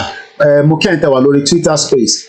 Now I'm gonna read this again. Èmi ti print it out, so mo kàn fẹ́ kẹ́yìn rí lórí screen bẹ́ẹ̀, so ìyá máa kà láti inú paper báyìí so that kí gbogbo àtújọ gbọ́nkàn tí bàbá fi bá Tinubu sọ̀rọ̀. Ṣé President Bola Tinubu máa gbọ́ etí bàbá Akíntóyè sọ fún àbí kò ní gbọ́? Ẹ bá ń fi sínú comment section tí ẹ bá ti ń gbọ́ bí ṣe ń kà lọ. So tá bá ka part 1, a ka part 2. And when I start like this, I will not be able to read any more comment. Ẹ jẹ́ n kí Ìwágbò Frank, ó ní Koiki Media. Do you believe in this, that Nigeria indigenous should go their separate ways in peace? Do politicians buy this idea? No, politicians don't buy this idea. Come on, you know that, I know that. Even in UK here, the politicians are not giving room for the Scottish people to have a second referendum because they know that when they give them the second referendum, they are going. So, and that also aligned with Nigeria.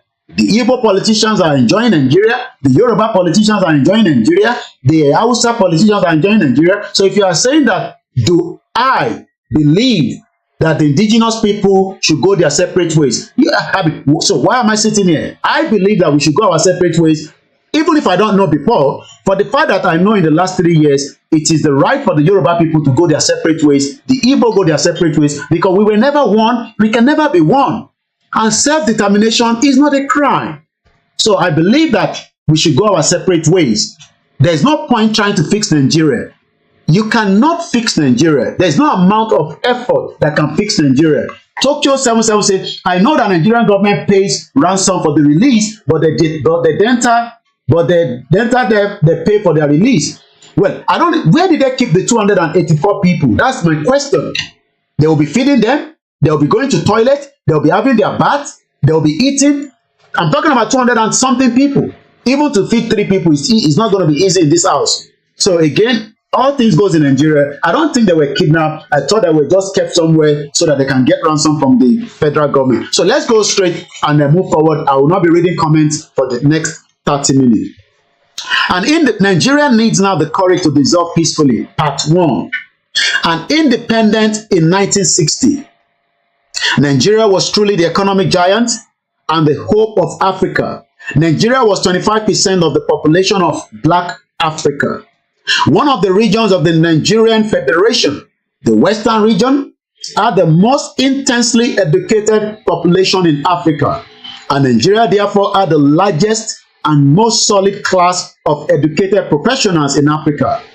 By the time of independence, Nigeria ranked as one of the world's largest exporter of cocoa and groundnuts from the northern region of minerals. Nigeria was an exporter of tin, palm products from the eastern region, mining from Jos Plateau, and coal mine on Udi Hill near Enugu.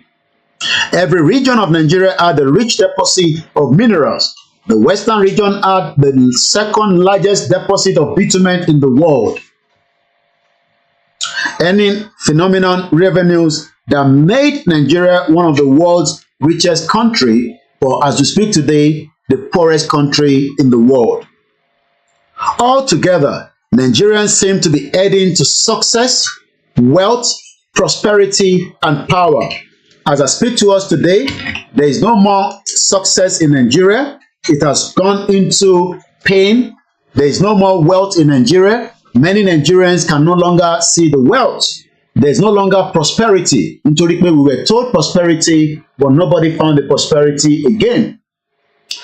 There is no power, as many people know that power belongs to the people, but that is not in Nigeria. Unhappily, however, Nigeria lacked the inner unity and strength needed for such greatness. The hundreds of peoples of Nigeria pushed together in 1914 by British. This is the reason why we are here today. This amalgamation that was put together has been a reason that we are now saying that it needs to be reviewed, and we cannot sit back any longer without it being reviewed as quickly as possible. But many Nigerians do not agree with us. They think that we are asking for too much.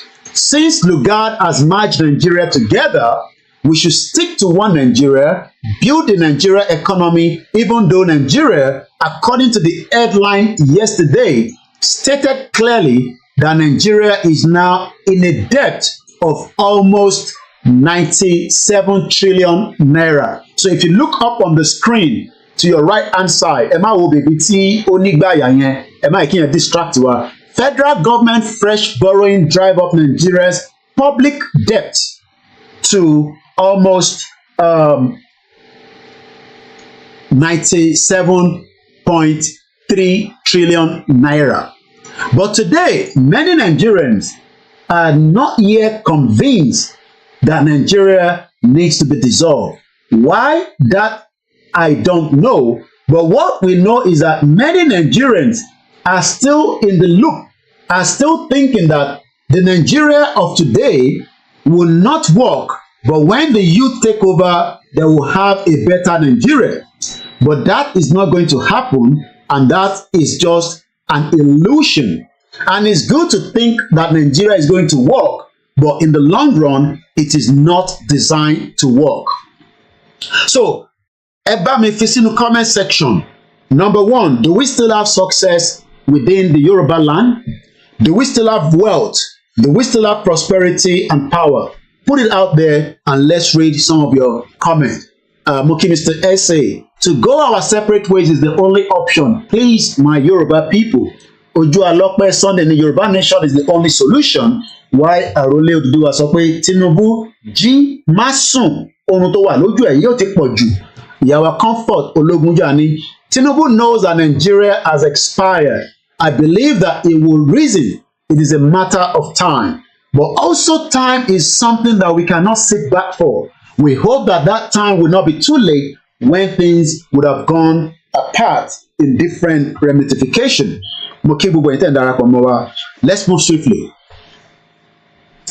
Unhappily, however, Nigeria lacked the inner unity and strength needed for such greatness. The hundreds of peoples of Nigeria were pushed together in 1914 by British, and I love to always, give this as part of why we say that Nigeria is not working, because maybe táwọn Yorùbá tó ń gbà wọn kò ṣe pé àìtí gbọ́ tẹ́lẹ̀, but it's always good to just add it to conversation when we talk about reason why Nigeria is together. It is just for one reason only, and that is because it is the British or Britain that wants the unity of one Nigeria. I didn't say so.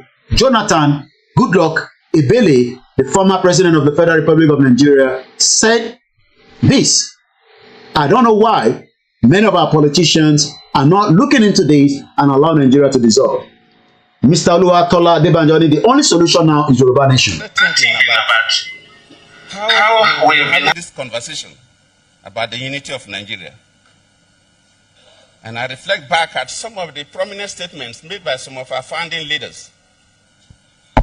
And I feel that probably this will help us to have a conversation on the Nigerian unity. I just brought four, not to bore you. First, and I quote, not my statement, Nigeria is not a nation. It's a mere geographical expression. There are no Nigerians in the same sense as there are English, Welsh, or French. The word Nigerian is merely a distinctive appellation to distinguish those who live within the boundaries of Nigeria from those who do not. This is accredited to Chief Obafemi Awolowo, the former Prime Minister of the Western region. The second one, and I quote, it is true that we politicians always delight in talking loosely about the unity of Nigeria. 60 years ago, there was no country called Nigeria.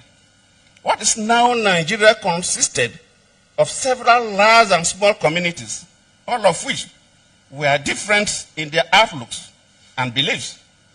The advent of the British and that of Western education has not materially altered the situation, and the many and varied communities have not knit themselves into a composite unit. This is accredited to Sir Amadu Bello, former Premier of Northern Region. The third, and I quote, since 1914, the British government has been trying to make Nigeria into one country, but the Nigerian people themselves are historically different in their backgrounds, in their religious beliefs and customs, and do not show themselves any sign of willingness to unite. The Nigerian unity is only a British intention for the country.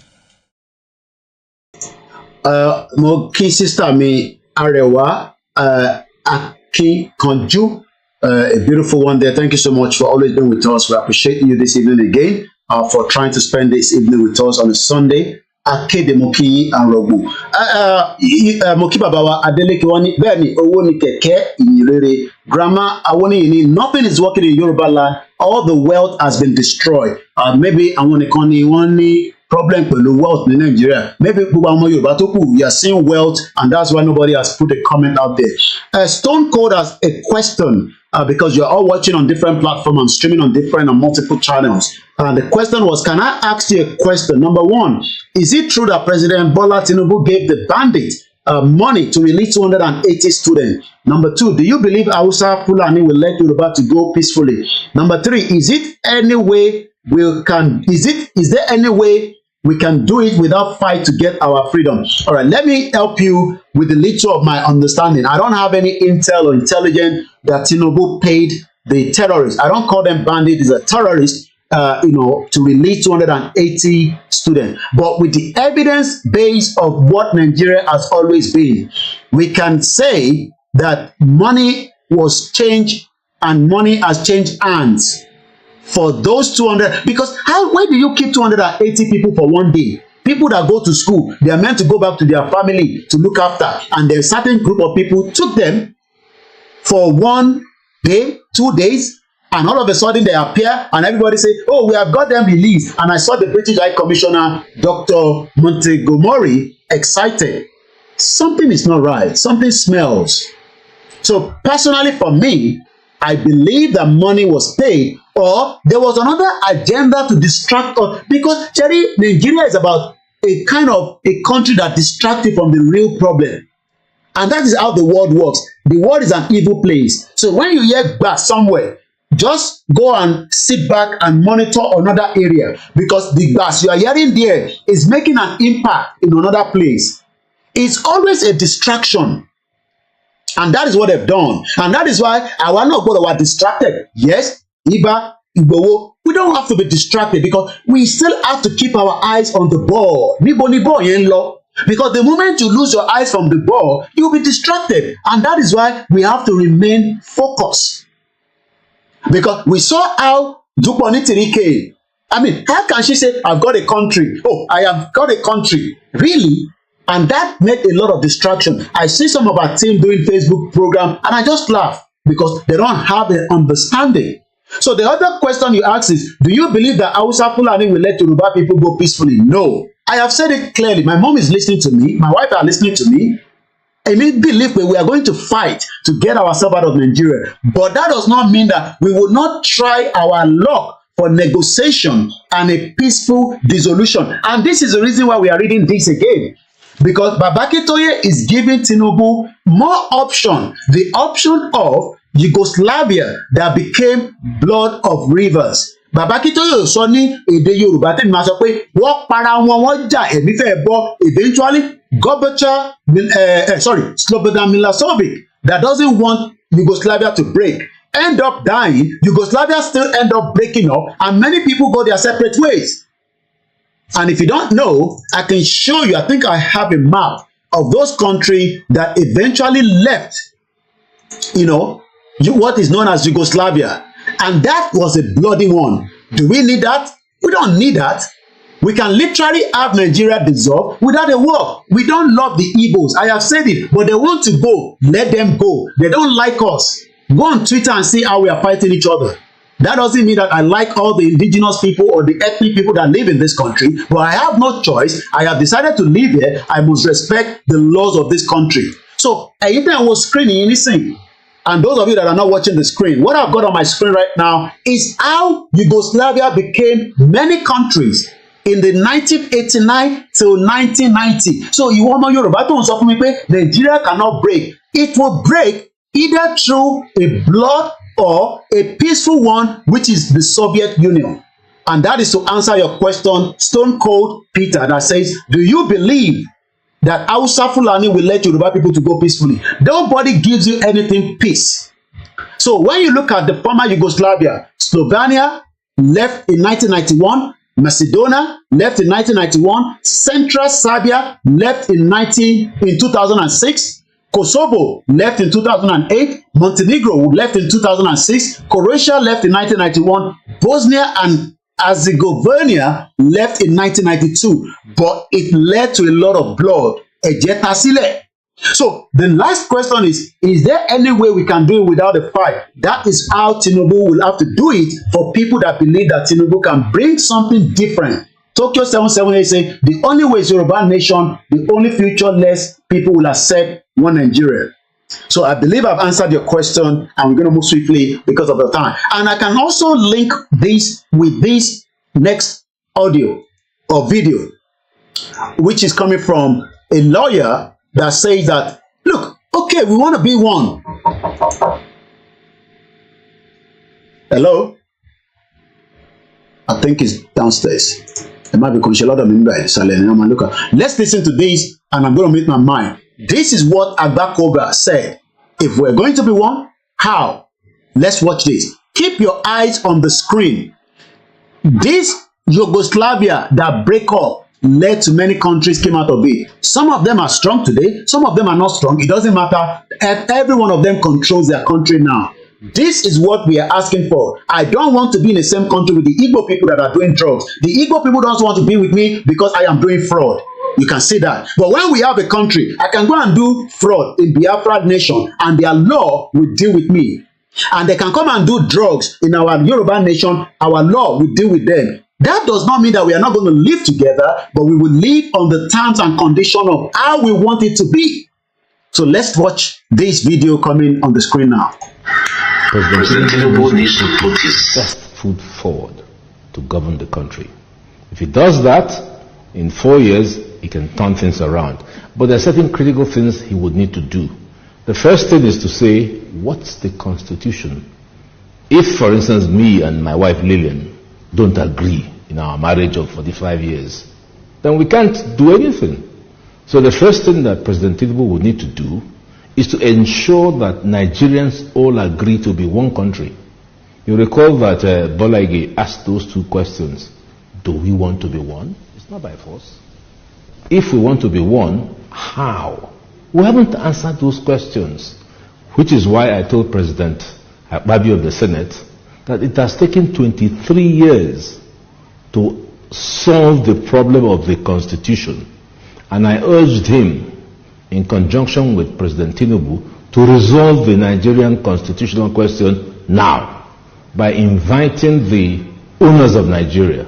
The owners of Nigeria, mark you, were those who owned Nigeria before Lugard brought his amalgamation in 1914. Call them in. These are the people who own the country, and ask them questions.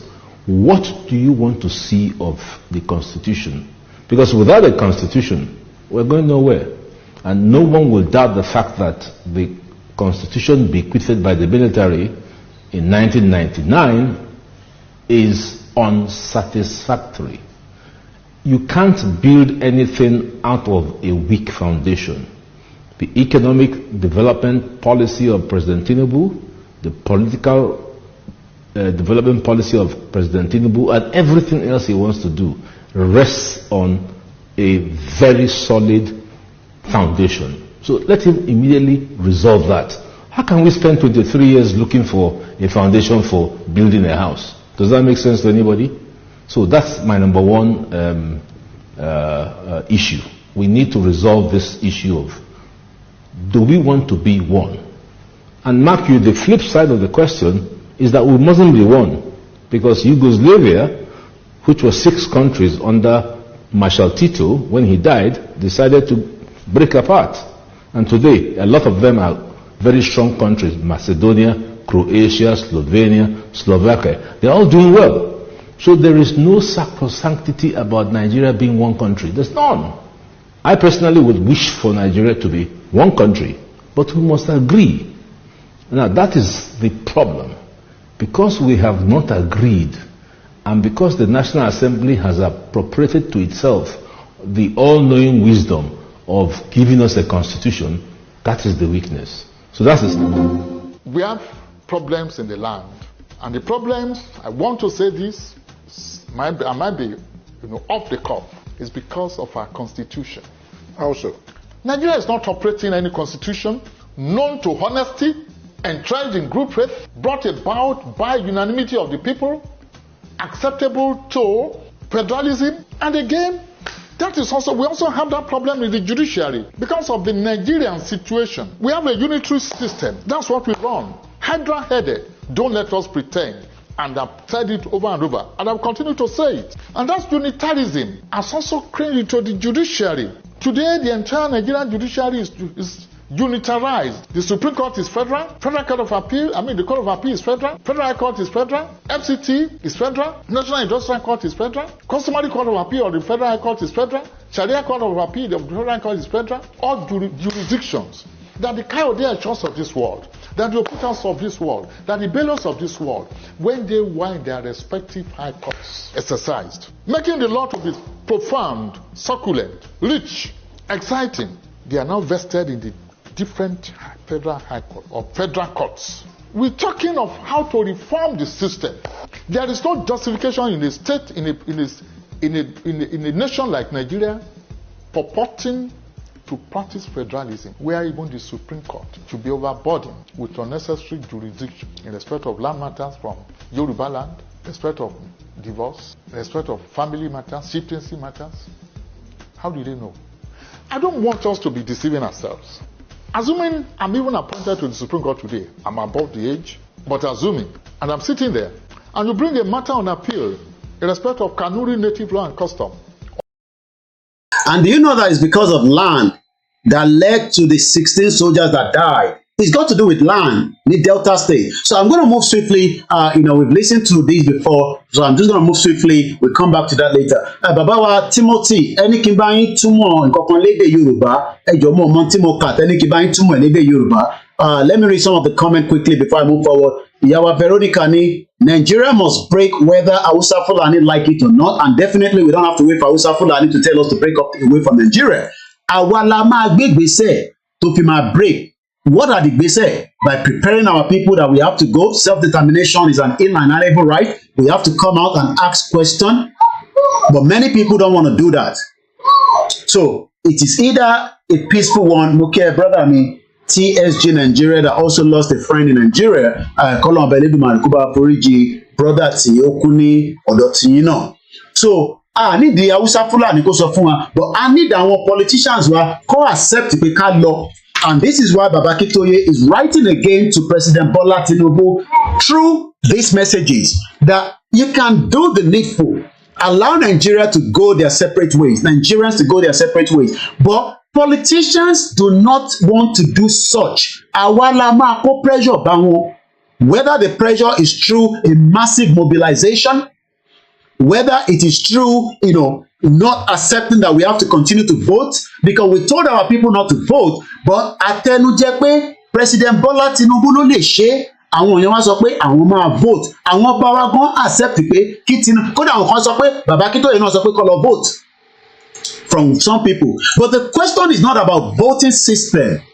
Even Fayose said that Buhari destroyed Nigeria 50 years backward. Where do we start from? Some of us are going to be 90 by the time you are saying you want to fix Nigeria, which is not going to happen. Even Chief Tola Adeniyi that I've disagreed with because of his views against Baba Akintoye, but that does not mean that some of what he has said in the past does not matter. He says in 1,000 years, we will never be able to work with the Fulanese. So when people say we should stick to Nigeria, maybe we should continue reading this, a message to President Bola Tinubu. The hundreds of people of Nigeria pushed together in 1914 by British were radically different in culture, political traditions, religion, attitude to religious diversity, attitude to modern change. We need a modern change. The Northerners do not want a modern change. We want to change the system. I was watching a video from a sister, and she was saying that by next year, there will not be BRP issued to anybody. From 1st of January 2025, BRP is something that you will be given if you live in this country or you're coming to study. Tó bá máa fi di next year, nobody will be given a BRP. Ó máa wà, everything will be digitalized. Kódà wọn ní lu visa sórí pálí fún yín mọ́, ẹ farabalẹ̀ kẹ́ gbọ́ mi, láti next year, everything will be digitalized. Tó bá máa wá UK, tó bá lọ apply for visa, wọn ní lu sí ní passport ẹ. O kàn máa register sábẹ́ UKVI. The world is moving forward. Àwa wà pẹ̀lú àwọn rọ̀tìrọ̀tì, àwọn onídọ̀tí. And that is why each time I listen to this, my brother, it gives me the drive. These were the people that came out in 2017. Nígbà táwa ò tẹ̀ mọ̀, tó ń sọ pé, nídìí láti lọ vote mọ́, because that is not helping the matter anymore. And that is what Judge Akinola said. But many of us did not know because we were not aware of some of their views until we started with Baba Kitoye. La rí pé àwọn kan náà sọ̀rọ̀ even up to Comrade Victor Taiwo. But what we are saying today is that even those of you that are saying that we can restructure Nigeria, listen to this before we move forward. Impediment to Yoruba development is the impediment to Oodua development. Without Nigeria, we won't be where we are. 1962, we were far ahead of South Korea and North Korea. We were far ahead of China even. We had television before France. We had radio before South Africa. Now look at where we are today. I think it's a shame that even any Yoruba man can be talking about restructuring at this point in time. What are we restructuring? This country that is already shot to pieces? I don't think that's what we want. But they are always talking about giving Nigeria a chance. The patience of Yoruba with Nigeria has come to an end. But many people still do not want to accept that. I pray that we should have gone. But gone here, it has to be something that we have to be determined. If it's 5 million of us that are ready, let's push it and get out of Nigeria. If it's 1 million of us, let's push it and get out of Nigeria. It will not be an easy task. There might at some point be a bloodshed. Tí Tinubu bá tẹ̀ no one ní bá wa jà. Àwọn Fúlàní tó wà nínú ọ̀dọ̀ tí wọ́n lọ. I'm not talking about Fúlàní nínú igbó. Because let me say this. Dangote might not want you to go. BUA might not want you to go. Just like Alakija might not want you to go. Just like Mike and some of the Yoruba elites. Ẹ má rò pé gbogbo náà lọ fẹ́ kẹ́ lọ o. Mo rí Gbénga Daniel lórí Bob D. Mo rí lórí page wọn tó gbé góòlù sọ́rùn tó dé fìlà mo mọ bẹ́ẹ̀ dèèyàn kan tó lọ. They have lived a lavish lifestyle. I am not saying that we need to attack them. We will need to show them that we are serious and we are ready to go. There are many ways we can do it. If 1 million people stay between Lagos Ibadan Expressway, we shut down everything. We move to the airport, we shut it down. We go to the Apapa port, we shut everything down. Or $10 as well. Many of them like that. That is what they call the people's power. The whole population of Nigerian security to 1 million. Even if they're going to use firepower from the top, it will even make Nigeria not to be a place anybody wants to visit. Because the moment there's a crisis in Nigeria, nobody is going anywhere. Who is going to go to 80 as I speak to you today?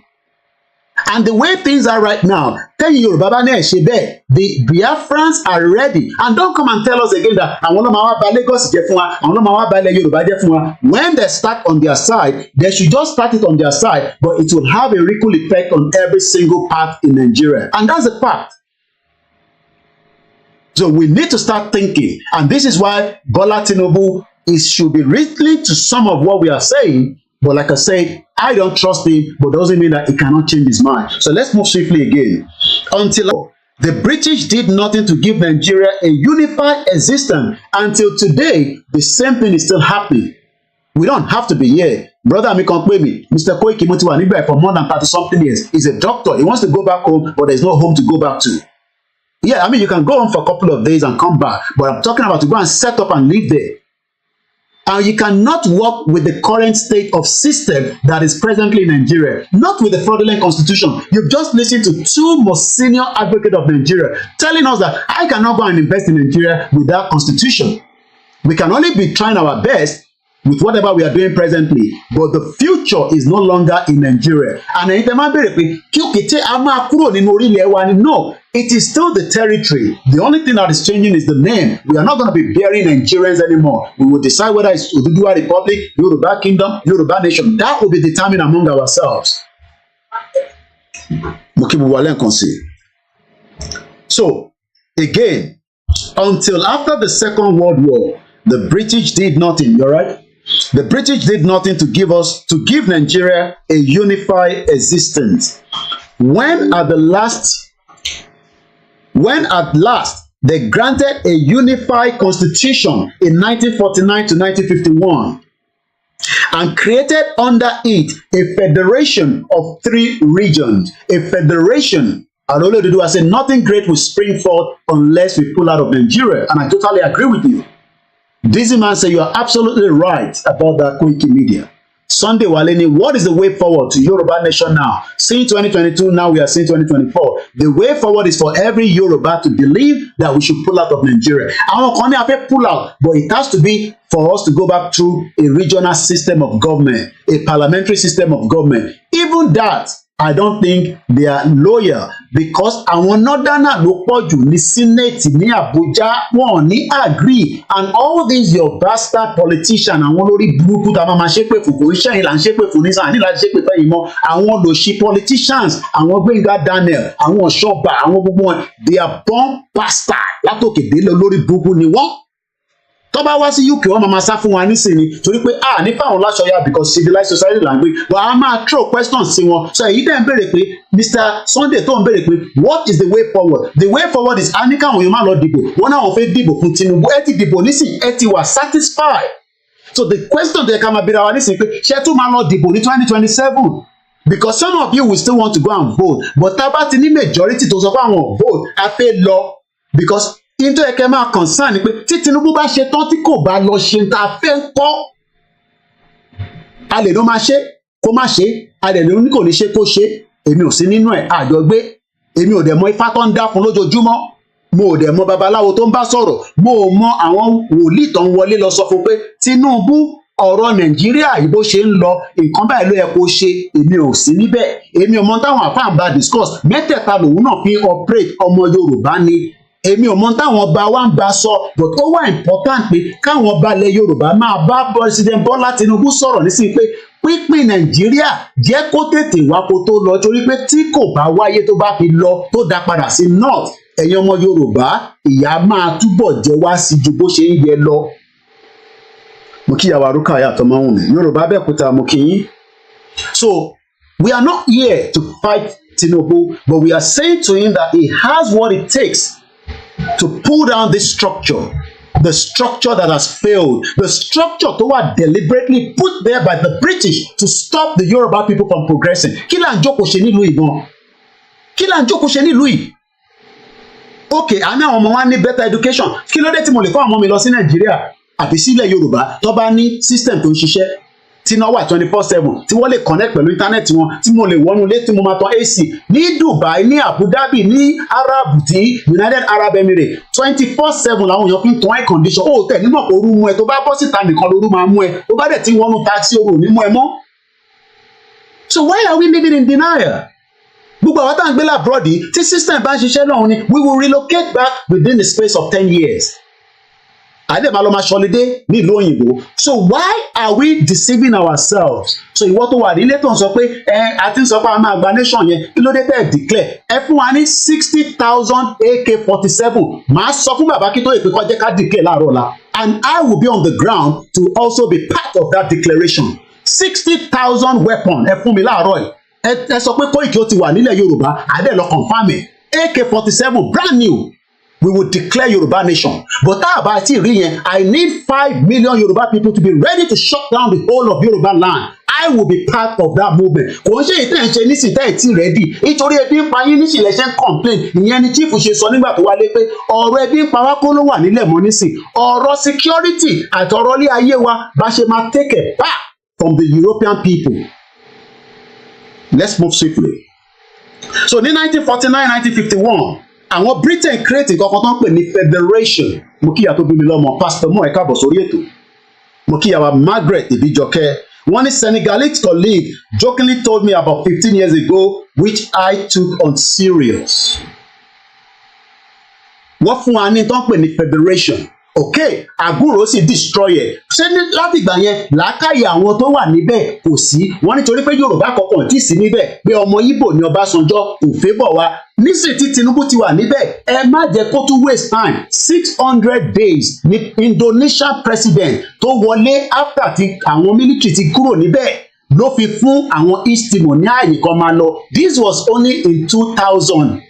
Nígbà tó máa di 2002 wọ́n declare independent fún East Timor. Ìwọ tó bá gbé ní East Timor tó bá ní passport wọn sọ pé rọ́ọ̀nì mò ń pa wàá fi wọ Nàìjíríà wàá fi wọ UK wàá lò 180 days. Wọ́n sọ fún wọn pé wọ́n ọmọ Commonwealth ò dẹ̀ ní access láti wọ ìlú yìí. Àìmọye àwọn tí mo fẹ́ kọ́ wọ ìlú yìí tí wọ́n fún ní visa. So why are we living in denial? Kí ló ń ṣe wá gangan? Kí là ń gain gan pé torí àjókòó sí UK? Okay, exchange rate kò fáwọn èèyàn wa ní favour nílé because inflation ò jẹ́ kó ráyè gbádùn. Why are we living in denial?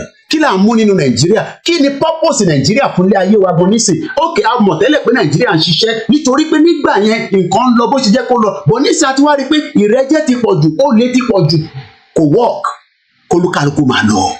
We have the numbers, we have the territory. Nǹkan méjì tó máa ń béèrè nìyẹn ní abẹ́ òfin United Nations. Ṣé ní numbers? Ṣé territory yóò? Àwọn kan tẹ̀ ní pé ẹ jẹ́ ká pọ̀ sí díẹ̀ pẹ̀lú ìtọ́jẹ́ tiwa. Tí Ẹdó bá náà fẹ́ tẹ̀lé wa, wọ́n á máa tẹ̀lé wa lọ lọ́jọ́ iwájú. Kò ń ṣe nísìnyí pé ká fẹ́ pọ́s Ẹdó pẹ̀lú wa. Tó bá náà wọ̀n lọ, kọ́ máa lọ káwọn náà dá dúró gẹ́gẹ́ bí orílẹ̀-èdè. Bí Kwara gan bá náà wọ̀n lọ, ká fi wọ́n sílẹ̀ kọ́ máa dá gbé tiwọn, ká máa bá tiwa lọ, kó máa fi tiwọn dá wa dúró. Ká má wà nínú ìgbẹ́ tẹ́ ṣíṣí máa bò wá mọ́lẹ̀. Tó bá dẹ̀ náà fẹ́ lọ kọ́ máa bọ̀ pẹ̀lú wa. Ẹni tó bá fẹ́ Islamic country kó máa lọ sí Kwara kọ́ dá nation tiwọn sílẹ̀. Kí ló dé?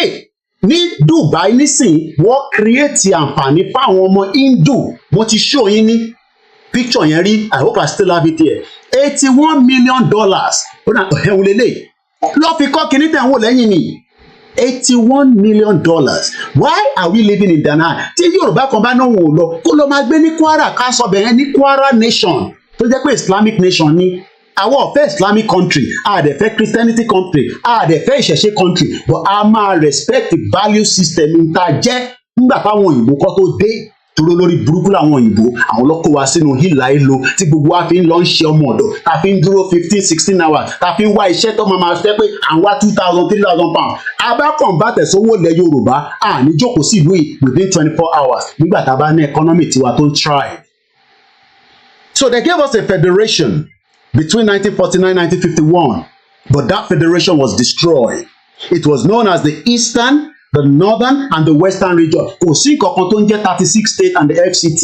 O lè lọ fi ń jà 419 ní ìwọ tó ní kan fún ẹni mọ́ state. Wàá rí pé ìyà ló máa jẹ gbẹ̀yìn. 774 local government. Ilẹ̀ Yorùbá ní 191 nínú local government yẹn. North ló pọ̀ jù láàrin gbogbo local government. O lè lọ fi ń jà nítorí pé Britain ló fún àwọn Northerner ní censor tó fi di pé wọ́n pọ̀ ju gbogbo wa lọ. Àwọn ọ̀dẹ̀ lọ́kọ́kọ́ rig the first election. So tó bá sì ń sọ pé o fẹ́ kíìpù Nàìjíríà, òun kíìpù tí Britain create fún àǹfààní àwọn ayé tiwọn àtàwọn ọmọ wọn. Ìyẹn làwọn ọmọ wọn ṣe ń gbádùn pẹ̀lú British passport. Nigerian passport ò lè gbé lọ sí anywhere. Let's go further. They boldly wrote conflict and instability into the life of the federation. Láti the beginning ni Britain ti create in tí kò ní jẹ́ ká ní access sí nǹkan tó máa jẹ́ tiwa. From the beginning, they knew the game because wọ́n ti wà pẹ̀lú wa for a very long time. Kọ́nikọ́ni ni wọ́n sì ń ṣe bẹ́ẹ̀ títí dọ̀la nílùú yìí fún àwọn èèyàn wa. Dan Abbott MP ìlú yìí ni ó dìde 42 times ní parliament wọ́ọ̀dẹ̀ pé ìwọ wá rò pé ó máa easy pé ká gba Yorùbá nation. Mo sọ fún ẹ pé 60,000 men pẹ̀lú brand new AK-47 bàbá Akíntóyè gbọdọ̀ declare láàárọ̀ ọ̀la àdẹ́sìkẹ́ gbogbo bọ́dà wa àáfi irin kanrin oyè yín bẹ́ẹ̀ yẹn. But without that, we can just hope our people will wake up. Tó bá ń dúró dé àwọn olórí burúkú àwọn governors yìí látòkè délé àwọn deputy wọn àwọn sọ̀rọ̀ olùsí ni wọ́n bomb bastard ní gbogbo wọn látòkè délé. A máa tì wọ́n mọ́nu ilé wọn, a máa fún wọn ní house arrest mọ́nu ilé wọn ní jáde nípa wọn bọ̀ inú ilé lọ́ máa wà tá a máa ṣèjọba lọ. Torí lórí burúkú ni wọ́n. Tó bá ń dúró de pé Ọbaṣá olùṣe lórí burúkú tó wà ní Agége yẹn máa jẹ́ kó lọ kò ní jẹ́ ọ lọ. Tó bá dúró de Dàpọ̀ Abíọ́dún kò ní jẹ́ ọ lọ. Ṣèyí Mákindé ò ní jẹ́. Mo tẹ̀ ń gbọ́ pé Ṣèyí Mákindé fẹ́ di vice president. In tó fẹ́ ṣe nìyẹn information lórí desk I don't know how true it is. Your local government is not going to work, your state is not going to work, but we expect them to provide security until the dissolution of the bomb bastard country till Britain create for me. I don't live in Nigeria. I am 6,000 kilometers away. Let's go further. By disrespecting obvious ethnic boundaries in the disintegration of the region boundaries, by making the northern region much larger, àwọn Britain ló create ìtàn fi sọ fún wa pé north ló pọ̀ jù, ẹni kan jẹ́ ká ṣe proper census ká kà wọ́n délẹ̀ gbogbo àwọn ilé àtọ́kọ́ sínú ilé tó ń parọ́ fún wa ẹsẹ̀ kan náà ló máa jáde, wọn ló yá count the leg, wọ́n gbé body jáde. 419 country, ìyẹn ni wọ́n ṣe ń sanwó fún àwọn terrorists tọ́nà rí this 280 and every Nigerians are taking that. Èmi ò buy that nonsense. Wọ́n kó àwọn ọmọ yẹn lọ sí government house, wọ́n ń feed wọn, wọ́n tọ́jú wọn, wọ́n dẹ̀ ṣe kí ni, wọ́n gbowó lọ́wọ́ Tinubu, I don't know. By giving the northern region a decisive majority in the federal parliament and by generally creating the impression that the northern region was destined to lead the federation.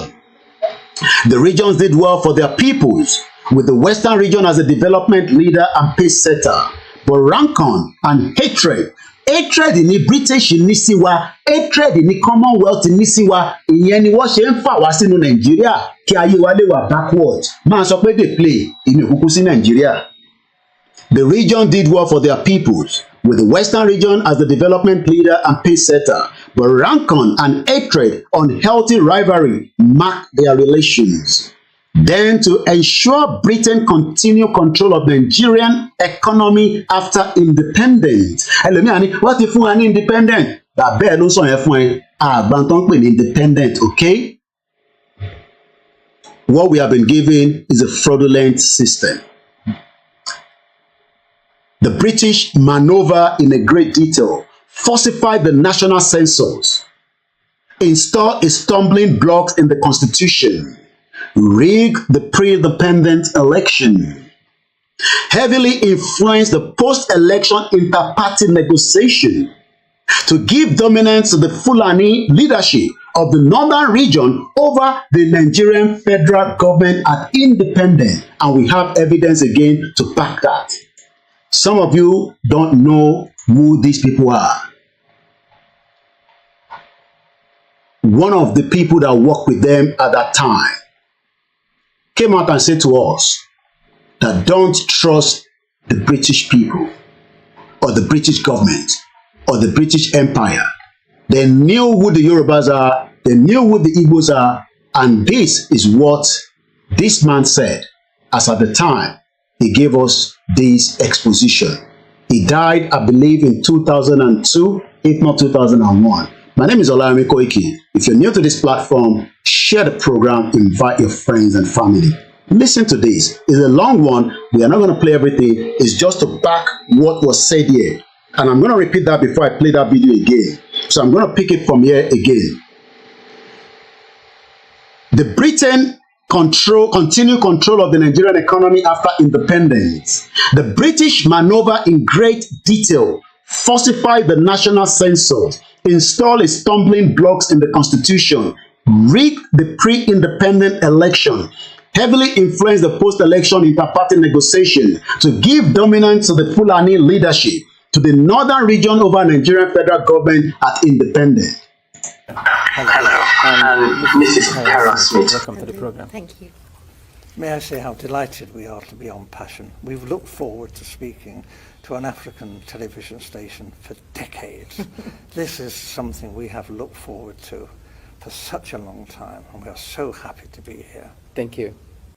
Mr. Aaron Smith was a young, bright, and principled Oxford University graduate who was recruited by the Colonial Office and posted to Nigeria. He took his final examination a year ahead of his class. He also married Mrs. Carol Smith, whom he met while they were both at Oxford University. Together they went to Nigeria, where they had their 2 children. Mr. Aaron Smith, you were featured in a program recently by BBC Radio 4, yes. Titled Document, yes. And that was hosted by Mr. Mike Thompson. Yes.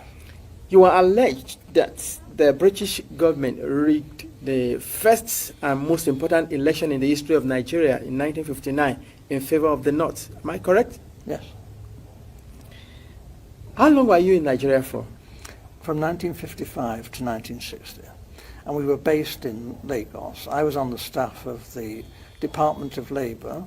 I was largely occupied with employment problems, all the employment exchanges, and statistics, and international reports, and was kept pretty busy. I was also stationed in Lagos in charge of the capital and the port. I was the port labour officer as well, and I also devised a port labour scheme and later a social security scheme, which was one of the first in Africa, which guaranteed workers some income after they'd finished work. It was a providence scheme. As I say, it was called the National Providence Scheme, and I was very proud to have put that on the statute book. I was going to ask you what your role is. You've mentioned 3 important. Is there any particular name given to your office while you were there? Just labour officer. I was a labour officer, a senior civil servant. Okay. I only intended to stay in Lagos initially for 2 tours of duty. Although, because of this conflict with the elections, there were difficulties. Actually, government wouldn't let me leave the civil service. They were determined that I should stay in the civil service after my 2 tours. And I was offered very considerable incentives, including a knighthood, to stay and work for government. Primarily this was because I had access to state secrets.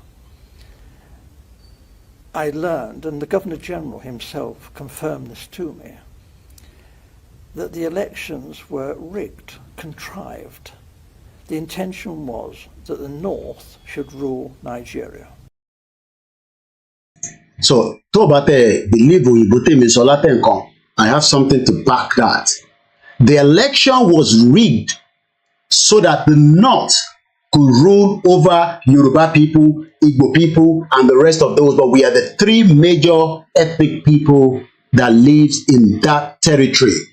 They came after slave trade over 500 years. Some of you should even be angry more than me. And even came out upset. Because when you look at the slave trade itself, it's something that we should be angry about, that our forefathers were moved out of our territory, and you are telling me to forget about that. You are a born bastard. They rigged the first ever election that was conducted in Nigeria for the Northerners to favor us. This is what Baba Kanelo, idiot all over the place. Tí Baba Akintoye bá kọ sínú ìwé, á dẹ̀ rí evidence báyìí, báwo la ṣe máa mọ̀ pé into ẹ̀ka mọ̀ nìyẹn. So Baba Akintoye is giving us the background to exactly what this man confirmed. Continue to love Nigeria. Continue to say you love Nigeria. Okay? So let's move swiftly again. By doing these things, the British essentially placed a death sentence on Nigeria. So tẹ́ bá sọ pé ìyà ń jẹ wá lénìí, a death sentence has been on us since 1914. The Fulani were one of the Nigeria's smallest people. They are not up to 6 million. Were a non-indigenous people. They had no homeland in Nigeria or anywhere. They were part of a Fulani people scattered all over West Africa, consisted mostly of the nomadic cattle herders, were the least educated people in Nigeria and the least delirious of modern education. They were the least capable of leading a modern country along a modern line. Àwọn tí Britain gbé wàhálà lé lọ́wọ́ nìyẹn. Àwọn tó jẹ́ brain power, the Igbos, the Yorubas, they neglected us. Video yẹn gùn gan, but I don't have the time to play all the video because he said a lot in there. And they are now manipulating everything today. Oh, no, just live together. and let's have one. No, Britain can have embassy in the north if they want. If they don't want to have embassy with us in the future, that's up to them. We will still have cordial relationship around the world. I mean, we have the land, we have the territory, we have the people. So why should we be one? And like Agbakoba say, and if we're going to be one, is it our politician that will force us to be one, or is it the Oyibo people that will force us to be? No, we don't want to be one, but we are not ready as well. All we do is we are just mourning, including myself. When we are ready, we will take the bull by the horn. It is not going to be a conversation on the X, on social media, not on Facebook, not on YouTube. It will be on our territory, our land territory. Look, America will come with their warship and move their people away, just like they've done and they are doing right now in Haiti. So don't think anybody wants you to go. You don't buy freedom in Tesco or Costco, and you cannot get it in ShopRite. You will move out. Every single one of us, we will protect our women and children, but we will force our politicians to leave the power. That is what has happened in Haiti after they destroyed that beautiful terrain. Let's go swiftly. Lacking an understanding of the nature of a modern country, the Fulani decided immediately at independence that they were meant to be the new colonial overlords of Nigeria. And that's why they're giving Tinubu more problem today. I might not like Tinubu, but he's still a Yoruba man. Forget about what the Igbos are saying about it. He's still far better than Buhari, the dead evil man. Dead or alive, I don't know. Whether Tinubu is doing drug, Igbo people are doing drug as well. Whether Tinubu is doing fake certificate, we have people that are doing that before. It's not new, okay? Many of you use fake certificate or fake passport to get to the country you are today to become a new citizen. If we vet every single one of you, you never left with a proper ID card. So don't come and tell us Tinubu doesn't. Yeah, he doesn't have any record, but yet he's still a Yoruba. So we are hoping that he will do something. Personally, for me, I don't believe in him, and I will never, because he hasn't called them terrorists. He's still calling them bandits. Who is he scared of? Remote control Tinubu no latita. The IMF, the World Bank, the evil ones, and the African Development Bank, managed by a Yoruba man. Don't trust them when you see them in the suit. Fela said, "Animani ima sweet, animani uma suto." And if you trust United Nations, you are all gunners. Okay, I wanted to say something else, but I took that back. Believe United Nations in your head. United Nations, call United. They don't come and give you a country. They will only come and settle wahala. Let's start the wahala. You will see that the world will listen to us. But people say, no, I'm not very wahala. Don't sit in UK and be copying for wahala. Now, 28,000 Yoruba people died when Buhari was there for 8 years with his business partner, Osibajo, short man devil. And on a Sunday, that one we go to church and be calling for prayers. And I want to open the phone line as soon as we hit 2 hours of the program, so that I can start winding down, because I still need to go and read the book for my children as they're getting ready for school. So let's move swiftly. Lacking an understanding of the nature of a modern country, the Fulani decided immediately at independence that they were now meant to be the new colonial overlords of Nigeria. Nigeria's sad journey thus began through endless falsification. If you don't know the meaning of falsification, many of us are just carrying Nigeria as an identity. Lucky for those of you that have another passport. That is an evil ID or identity.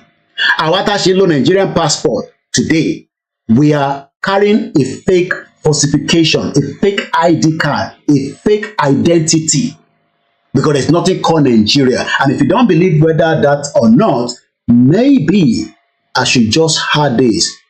We haven't played it for a few days now. Where is it? Are you a Nigerian? Are you sure? Are you very sure? Or you are just saying what somebody told you? Who told you you are in Nigeria? Oh, your mom, your dad. They told me the same thing, only for us to realize that nobody is called Nigeria. Nobody is called Nigerian. There was nothing called Nigeria before the 1914 amalgamation. And I don't know, I was just looking for something, and if I can't find it, I'm going to quickly add it. I should have it here. Okay, I have it now. Are you sure? Are you sure you're in I am in Nigeria? Koiki, shut up. Nigeria ni wá, a máa fix in Nigeria. We rebel fix in Nigeria. To fi kú. Mo fi máa dárúkọ yeah because they don't have the strength. Bàbá ẹ̀ tó yẹ kó fix in Nigeria kò rí fix. You are now thinking that Tinubu tó ti look. I'm seeing the matter of my pè program, so let me just because it's my studies, I know my mom will go to call me when I finish the program again. So let me just leave it like that. Listen to this. There is no land called Nigeria. There is no language called Nigeria. There are no people called Nigerians. We are only deceiving ourselves. We are not Nigerian. Okay, where is Nigeria? Where is the land called Nigeria? What is the Nigerian language? We are nations that had been forced together to live in one pathetic country. So anybody who goes there today to say pray for Nigeria, that person is just deceiving himself, because the people who want to be that Nigeria had not sat down to agree if they want to be Nigeria. They're getting ready to call into the program, but you can also support this platform. It's a voluntary payment. If you do, it is not for Yoruba Nation. It is for me to look after myself, my family, and the team that works with me, and to progress part of it towards Yoruba Nation. Your $1, your £1 goes a long way. These are the details in case you want to help us to make sure that we can continue on this platform. The phone line will be open in just about a few minutes, and then you can add your own input to the conversation that we'll be talking about. Mokiyawa Wumi, Ajibola, nothing can stop us from having our nation. There's no doubt about that. Etuni, we are not one nation, to be precise. We are having language barrier, also different cultures. Yoruba Nation is the only solution. God bless you. Moki Iyamilen Konsi. Mr. Kendi Oseni, message yìí pọ̀ dáadáa, but Yoruba lẹ fi ń kọ́. Màá gbìyànjú láti ka ẹ̀kọ́ ńbẹ̀. Àwọn òṣèlú ilẹ̀ Haúsá ló ṣe yẹn o. Wọ́n fẹ́ gba ọwọ́ ní ọwọ́ ìjọba. Yorùbá yẹn ń kọ́ mi lẹ́nu, má bínú. Mo kí ẹgbẹ́ tẹ̀ ń gbọ́ mi nílé lóko. Grandma Felicia, mo kí mà ẹ káàbọ̀ sórí ètò. Mo kí Prince Gbénga Àjàyí, mo kẹ́yìn mùsùlùmí. Níbí báyìí àwọn ò kí ń bú mùsùlùmí, à ń bú kìrìsìtẹ́nì, à ń bú oníṣẹ̀ṣe. We are one family. Ọlárìnwájú Táíwò, mo kí yín. Ẹ bá pè wọlé, please let's focus on what we are discussing. Ẹ má divert wa lọ sí ibòmíì. Mo bẹ̀ wá, mo rọ̀ wá. You can disagree with me, but respect what I say on my platform. Tí kò bá tẹ́ lọ́rùn, èyí náà lè gbé fóònù yín, kẹ́ tọ kámẹ́rà, kẹ́ máa bá àwọn èèyàn sọ̀rọ̀, kẹ́ lambast, ẹ̀ tẹ́ bá fẹ́ lambast, màá wà bẹ́ẹ̀ máa gbọ́. So, because I have about 3 minutes before we open the phone line, so this is not something we're going to rush. We're going to be treating it, you know, àròlé oníwàhálà, ó dẹ̀ ti pè mí lọ́sàn-án oníwàhálà, ẹ̀gbọ́n mi àtàtà. So what we are saying is that there's an option on the table. Mo kí ẹ ṣẹ́gun ọ̀nà. Option yẹn ni pé kí Tinubu wò ó, ṣé Nàìjíríà ó ṣì wà okay? Òun náà mọ̀ pé Nàìjíríà wà okay. So let me bring my full screen so that ajá wa máa bára wa sọ̀rọ̀. Ẹ jẹ́ agbélùgáàdì olùṣèyẹ kúrò àti gẹ̀frẹ́nẹ̀ lọ́ra ṣọ́. So kẹ́lẹ̀ wá pè wọlé nísìn. The number yẹn ló wà lókè yẹn, màá pè síta in a minute, so that in case you want to add your own little one, because tó bá máa fi di half an hour díẹ̀ nísìn, màá máa gba signal pé àwọn ọmọ yẹn ti fẹ́ sùn. Ẹ rò pé mobile studio là ń lò, kò ń ṣe ta ni mo ti operate inú ilé ni. So ní owó ni, tó bá pé mo lówó ni màá lọ gba ọ́fíìsì, but mo lè lọ gba ọ́fíìsì tó máa dé after 2 months tí màá máa struggle láti sanwó ọ́fíìsì. So tẹ bá fún wa ní owó tá a máa fi gba ọ́fíìsì 1 year, à lọ gba ọ́fíìsì síta. But for now, I'm sure we are all happy that at least so let's bring my screen like this. So this is where you now come into the program as well. Let's call in ẹ má yẹ ká bú Tinubu, ẹ jẹ́ ká rọ̀, bóyá tá bá rọ̀ á bá wa wo ìtàn sọ pé Nigeria needs now the courage to dissolve peacefully. Lóòótọ́ àwọn ọmọ Igbo lè máa bu, ẹ má yẹ ká wá bu, òye yín nísìn, bí tá bá ń bá sọ̀rọ̀ pẹ̀sẹ̀pẹ̀sẹ̀ á gbọ́ tiwa bí a ṣe fẹ́ kó gbọ́. Nọ́mbà tẹ́ máa pè sí ni +44 74 0440 5917. Màá pè ní mẹ́ta +447 404 405 917. That number brings you right into the studio. Ẹ jẹ́ n ka àwọn kọ́mẹ̀ntì. Prince Gbénga Mokinyin wọ́n ní, I'm not comfortable with the way our Yoruba brothers are thinking. With the level of education we have, I think by now we will be at the point of declaration of Yoruba nation. Prince Ọlọ́run mo ti sọ lẹ́ẹ̀kan mo mọ̀ gbàtẹ́ wọlé sá a lè lọ declare tá a ní fire power láti fi declare. The only way that we declare ni I need the mobilization ni. I mean 5 million people kò ń ṣe ó wà nílẹ̀ Yorùbá tá a bá máa calculate gbogbo ilẹ̀ Yorùbá a lè get 5 million probably about 1 million wà lẹ́kọ̀ọ́ or 1.5 million. I declare Yorùbá nation táwọn èèyàn bá jáde but problem tá a bá ní pé tá a bá ní ẹja jáde ẹlòmíì máa bí mi pé Koiki ò send owó oúnjẹ síyàwó mi máa wonder pé èèyàn mélòó la fẹ́ send owó oúnjẹ sí. This is what we experienced at the beginning of this movement. So mobilization yẹn is for every one of us. Àjọ wa èmi náà sọ pé màá wá sílé èmi ò ní jókòó sí ìlú òyìnbó but àìtí ṣe yẹn so tá bá ní kákọ̀ lọ declare a nídìí okay tá bá rírọ àwọn alágbára wa tó lówó tó bá support wa owó support ó jáde kó support ìyẹn la ṣe ní gbogbo wa ká máa lọ dáwó díẹ̀ sínú YSDN àwọn èèyàn support ọkọ yọ support àwọn gbádùn ayé bàbá yẹn ti dàgbà ẹ̀rọ wọn àti ìyàwó ẹ̀ kékeré yẹn wọ́n gbádùn ayé wọn àwọn Davido ò ní problem Wizkid ò ní problem Burna Boy ò ní problem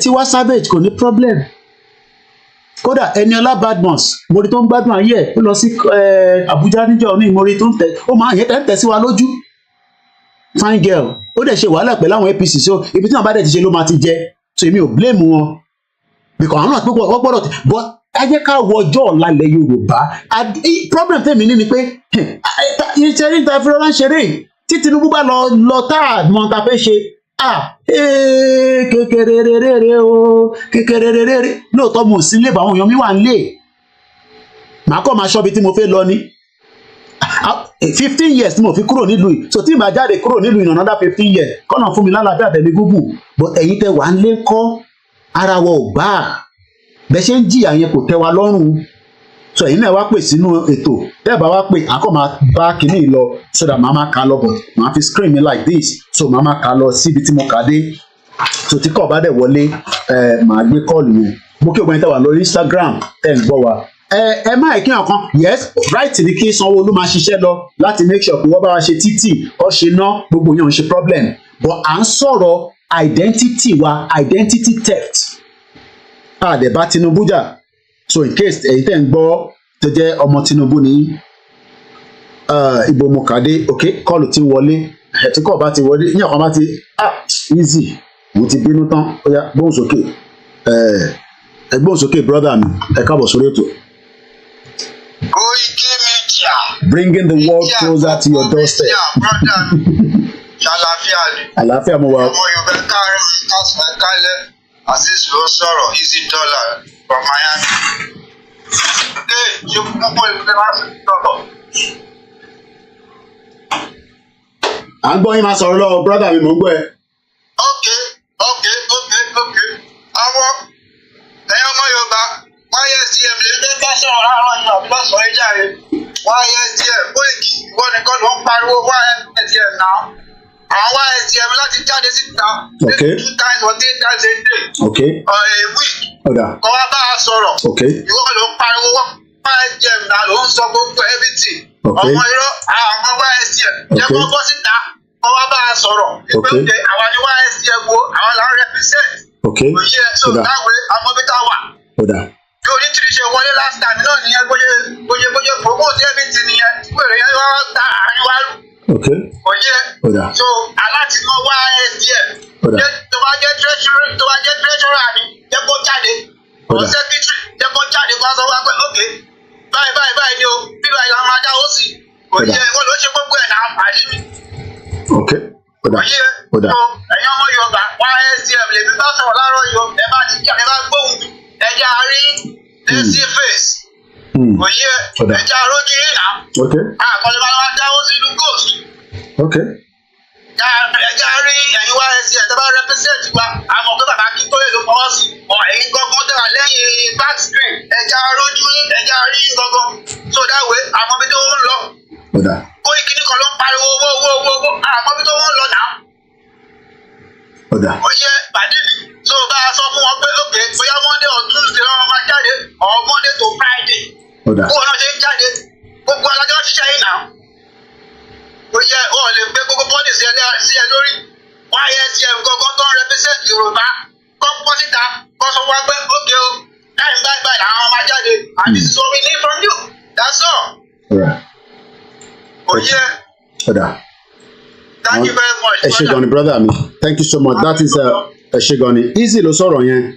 Bẹ́ẹ̀ náà bá fẹ́ sọ̀rọ̀, nọ́mbà tẹ́ máa pè ní +44 74 04 405 917. We have about another less than 40 minutes to play with. So any right láti pè wọlé. Comment, màmá kà wọ́n comment yìí tó bá ṣe ń wọlé. Màmá make sure pé mo kà síta torí different platform ní gbogbo tí ń wò mí. Gbẹ̀gbọ́n mi Ọmọgbọ́láwọn Albert àwọn náà ti fi comment sílẹ̀ wọ́n ní long term solution is just to disintegration separation jẹ́ kán mọ̀ Yorùbá nation now. Mo kí ìyá wa Tèmi Dèmi Kudirat salam aleikum àwẹ̀dí mélòó báyìí lẹ́nìí àwa tá à ń gbàwẹ̀ látùmọ̀jọ́ tó dì lẹ́nìí. Ẹ̀gbọ́n mi Ọmọgbọ́láwọn ní regional parliamentary system is just a temporary measure not a long solution, so that is for those that even want it as well.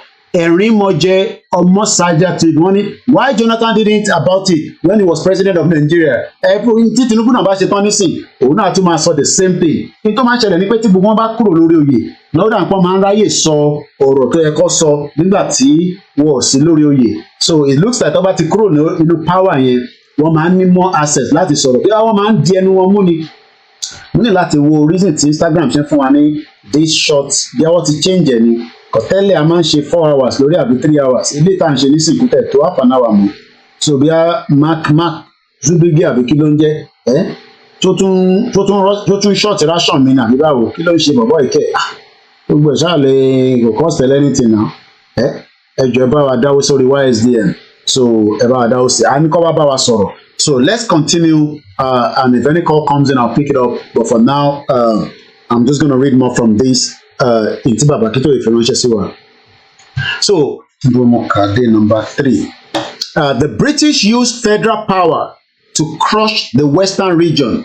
Nigeria's leader and pace setter in development because the Western region was strong and wanted a true independence of for Nigeria.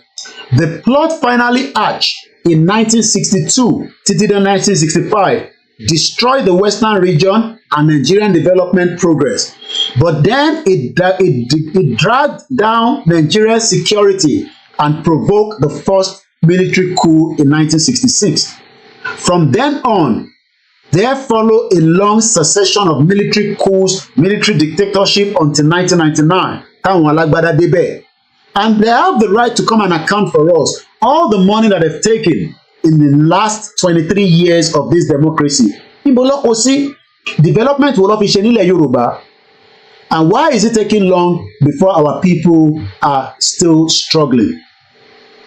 So, with only a brief civilian interlude in 1979 to 1983, the military dictator recklessly destroyed the federal principle in favor of centralization.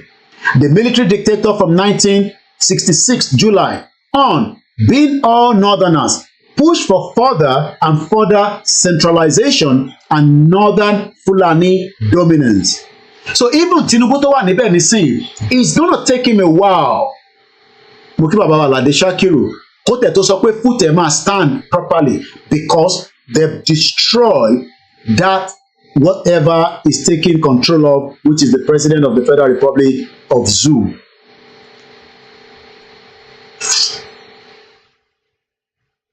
This provoked resistance and bloody conflict, pogroms and an attempt by the Igbo-led Eastern region to secede from Nigeria in 1967. The attempt started a 30-month civil war, 1967 to 1970, which took over 2 million lives among the Igbo people. As if to wipe up this self-imposed disaster, mineral oil began in the early 1970s to boost Nigerian economy strength by making phenomenal amount of money available to Nigerian development. Nigerian prospects were so rosy by the late 1970s that some patriotic Nigerians embarked on putting together a dazzling program of development for Nigeria. Some of the youthful intellectuals in this group even believed that they could make Nigeria the black man's world power of modern times. So if you are still one of those that believe that I'm a transform Nigeria ni o. Muki Ogunmola Abiodun ni freedom is always gotten through pain. Allow Baba Muki káàbọ̀ sórí ètò. Freedom comes through a lot of pain. There's a call coming through. Let's pick that call again. You can also call in. Let's go straight into the next caller. Eba Asheni Kiakia within 3-4 minutes maximum. Ebon sókè sir. Nàìjíríà kò lè ṣiṣẹ́. Okay. Tá a bá sọ pé Nàìjíríà ò lè ṣiṣẹ́, kò lè work. Àwọn èèyàn rò bá ń ṣe pé ni. Nigeria can never work because we are not the same. A kì í ṣe ẹ̀yà kan. Wọ́n kàn máa kó apọ̀ pẹ̀lú irọ́ ni gbogbo ẹ̀. And ẹ máa rí i pé kò dẹ̀ sí òótọ́ nínú ìlú yẹn. Àwọn tó jẹ́ disaster tá a pè ní gọ́ọ̀mẹ̀ntì disaster ni wọ́n tá a pè ní gọ́ọ̀mẹ̀ntì wa. Àwọn ni disaster tá a ní. Àwọn ni earthquake tá a ní. Àwọn ni hurricane tá a ní. Àwọn ni wind tá a ní. Àwọn ni nǹkan burúkú. Àwọn ni snow nǹkan burúkú tó jà kó ń ṣẹlẹ̀ ní west. Àwọn leaders wáyà wọn ni problem wa. Now gbogbo nínú news ní àárọ̀ ìsìn kan sọ pé wọ́n ti gba àwọn ọmọ 130 something jáde nínú àwọn ọmọ 40 something tí àwọn Boko Haram kó lọ. Now president wa dẹ̀ jẹ́ ká mọ̀ wípé àwọn ò ní san ransom. Ṣé wọ́n lọ rawọ́ ẹ̀bẹ̀ sí wọn náà fi àwọn ọmọ yẹn lẹ̀ ni? Kí ló dé tán parọ́ fún wa? Kí ló dé tí gbogbo àwọn ìdìbò nǹkan ìyá the same person the same olórí burúkú kan náà gbogbo wọn? Ẹ jẹ́ kí n sọ kékeré fún ìlú yẹn tí wọn bá ti pín ìlú yẹn. The next person after Tinubu a tún pọ̀ sí jù báyìí lọ. Àmọ́ ìpè tá a bá sọ fún wọn títí náà they will never listen. Nítorí àwọn tí yà ń jẹ jù gan ló ń support àwọn people yìí. Àwọn tí yà ń jẹ jù gan ló ń support wọn. Nàìjíríà títí náà they will never listen nígbà kókó torí ẹlòmíì. Nàìjíríà kì í ṣe ìlú. Nàìjíríà kì í ṣe ìlú àti tá a bá pín ẹ ṣé gan ni bàbá mi. Mo appreciate ẹ̀yin tẹ́ wà lórí Ìmọ́lẹ̀ Yorùbá ẹ má bínú àfojúpa yín rẹ́. Torí àwa náà ni wọ́n fún wa ní access ká máa lò kò dẹ̀ ní dákẹ́ máa comment síbẹ̀ ká máa rí yín. Mo kí bàbá wa Dépọ̀jù Kẹ́hìndé John, mo kí bàbá wa Owólabí Emmanuel, Alájà Àmọ̀kẹ́, mo fi Elédùmarè kí yín, Assalamu alaikum, happy Sunday. Jẹ̀lílì Ẹlẹ́gbẹ́dẹ́ mo kí yín, mo kí bàbá mi Kọ́láwọlé Ọmọṣẹ́bí Owóṣẹ́bí rather, mo rí yín ẹ ṣé gan ni ẹ káàbọ̀ sórí ètò. Our identity, our culture, our heritage and our language, mo kí yín lẹ́ẹ̀kan sí, mo kí ẹ̀yin tẹ́ wà lórí Twitter space and ẹ̀yin tẹ́ wà lórí Twitter gangan. Ẹgbọ́n sókè ìyá wa ẹ ti wọrí ètò ẹ bá wa dá sí. Ẹ káàbọ̀ mọ́. Ẹ kú gbogbo gbà. Just got to part of what you are reading now. In 1970, Nigeria rí epo. Then our intellectuals they wanted to make it. Oh yes, yeah. Ẹ má gbàgbé pé 1970 yẹn àti ìdàbà ṣe dàyé o. Yorùbá sì ní ẹ̀kọ́, wọ́n sì bẹ̀rù, wọ́n sì ní integrity. Àwọn ọmọ Ìgbò náà pẹ̀lú àyẹ̀ wọ́n ti ń tókun bọ̀, ara wọn balẹ̀. Àwọn Fúlàní ẹ̀jẹ̀ ń fúlàní ogun jẹ̀mọ̀ gbogbo bọ́n ti máa. Compare, that's why the fact that those people stood up to make it work. Ẹ wo bí tabára wa. What am I saying? Make it work. To those people who are still thinking Nigeria is going to work, I'm just trying to tell them, baby, but no, you go work, go work. So ẹ má bínú ìyá mi, kí ló dé tí kò fi work nígbà yẹn tàbí wọ́n á wò kó máa work nísìn? That is what I'm trying to say, because even then we were not one. Yorùbá nìkan ló pledge for one Nigeria. Lẹ́yìn ogun ọmọ Ìgbò tí mo pé kò sí Naija, grab whatever you want to grab. Ọmọ Fúlàní dẹ̀ láti bẹ̀rẹ̀ àtàwùsá, àwọn Fúlàní ló ń darí àwọn wọ̀nyẹn, àwọn yẹn dẹ̀ ti mọ̀ pé all they want is a jihad. So just go into this partnership, kó ló máa pay wa, tó bá pay wa, this is what we're gonna do. Ó dẹ̀ sọ ọ̀gá táwọn fẹ́ fọmọ Ìgbò ṣe, ọ̀gá táwọn fẹ́ fọmọ Yorùbá ṣe. Why are we done? Báyìí táwa Yorùbá ṣe káwọn tó yí wa ò tí ì ṣiṣẹ́. Èyí ṣé kíkan mú wa 1970 yẹn ni bọ̀, they were thinking it's a new thing, we can make it work. So ẹni tó bá gbọ́ yóò work up till now, yóò yẹ ká bí lẹ́rí mọ́, aṣọra wa di tú. Wọ́n tó dùn pààyàn, àwọn kan ló sọra wọn di tú yẹn o, wọ́n tó dùn pààyàn, ọlọ́run máa pa wá run. Àmín. So wọ́n lè pọ̀ bẹ́ẹ̀ this man that just spoke now sọ pé àwọn èèyàn ò gbọ́ we need to ẹ má sọ pé àti sọ̀rọ̀ àsọ̀rọ̀ a ní láti jẹ́ kí we need to start intense ìṣíkí fún àwọn èèyàn wa I don't know how we're gonna do it. Kì í ṣe àwọn elite o àwọn grassroots because at the end of the day bí grassroots bá dìde elite máa wá bí ságbà ni. Oyè yìí ọkọ tó ṣẹlẹ̀ nìyẹn wọ́n gbọ́ kọ̀ọ̀kẹ́tọ̀ nìyẹn pé wọ́n lè gbọ́ o wọ́n lè gbọ́. And we're even worse than 1970. There was hope in 1970. Ẹ máa ń dẹ́rù bàbá ẹ̀ nìyẹn. Àwọn ti gbọ́ ẹ̀yin ló fẹ́ ẹ máa káyọ̀ jù bọ́ ìkọ́tẹ̀ nǹkan náà lásán yìí lórí. Compare 1970 till now. Ìgbà yẹn tá a bá lọ school, wọ́n fún wa bá ṣe dependent, wọ́n á fún wa ní nǹkan, wọ́n á bá lọ school, wọ́n á fún wa ní milk, wọ́n á fún wa ní tea, wọ́n á fún wa lábẹ́rẹ́. Ní school wọ́n ti wá ń gbé bá wa. Òbí ni deterioration up to now, a lọ bínú àti títí wá wà òkè ọ̀la ìwà ìpara wa lára. Àti lájújù ń pè ju pé nation yẹn lè wọ̀ kò lè wọ̀. Ìwà oníkálukú dẹ̀ wá jẹ wà sí wọn. Ṣé kàn ṣe pé I don't care attitude ló ń ṣe gbogbo wa báyìí pé mo Koiki ẹja ìké máa ṣe tèmi nínú Nàìjíríà kọ́lọ̀ máa fọ́ lọ́jọ́ máa fi dé. Ẹ̀fọ́ tó jọmọ Yorùbá nìyẹn ṣùgbọ́n ọmọ Fúlàní Yorùbá yín mọ̀ yẹn ọmọ Fúlàní ní àjẹdá ọmọ Ìgbò náà dẹ̀ ní àjẹdá ṣé bẹ́ẹ̀ ni wọ́n tó kó weapons wọlé 2017 ni mo ti gba àwọn tajú wa lórí platform pé dúró náà ọlọ́pàá máa wọ pípín gbóná ti ní weapon gbóná lọ kí ló fẹ́ fi weapon ṣe ṣòkú méjà àwọn èèyàn máa dá mi lórí platform Abdullahi káàbọ̀ sí ètò àwọn bàbá wa ló jà Kiriji that's how free all of Yorùbá dà they are so careless and unthinking I don't know what's wrong with them wọ́n ṣáàtì mi dáhùn pé àwa bàbá wa ló ní ilẹ̀ àwọn alájagun Kiriji àwọn alájagun kìíní ẹ̀ máa ń fẹnu jà ní brother ẹ̀ máa ń fẹnu jà Yorùbá dìde ẹgbà kọyọ ẹgbà tí wọn dídì bóyá kó la máa lọ gbé dìde ó máa bẹ̀rẹ̀ sí ní àwọn kiri ojú oorun bóyá wọn máa gbọ́ngbà ẹ̀.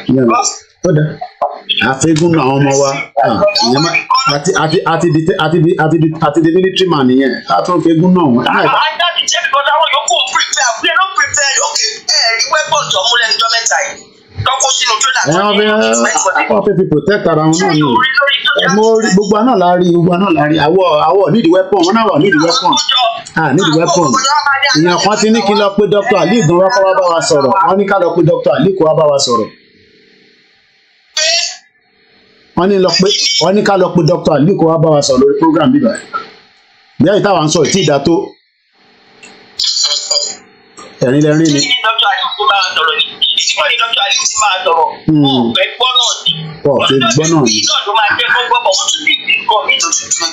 Ọ̀dà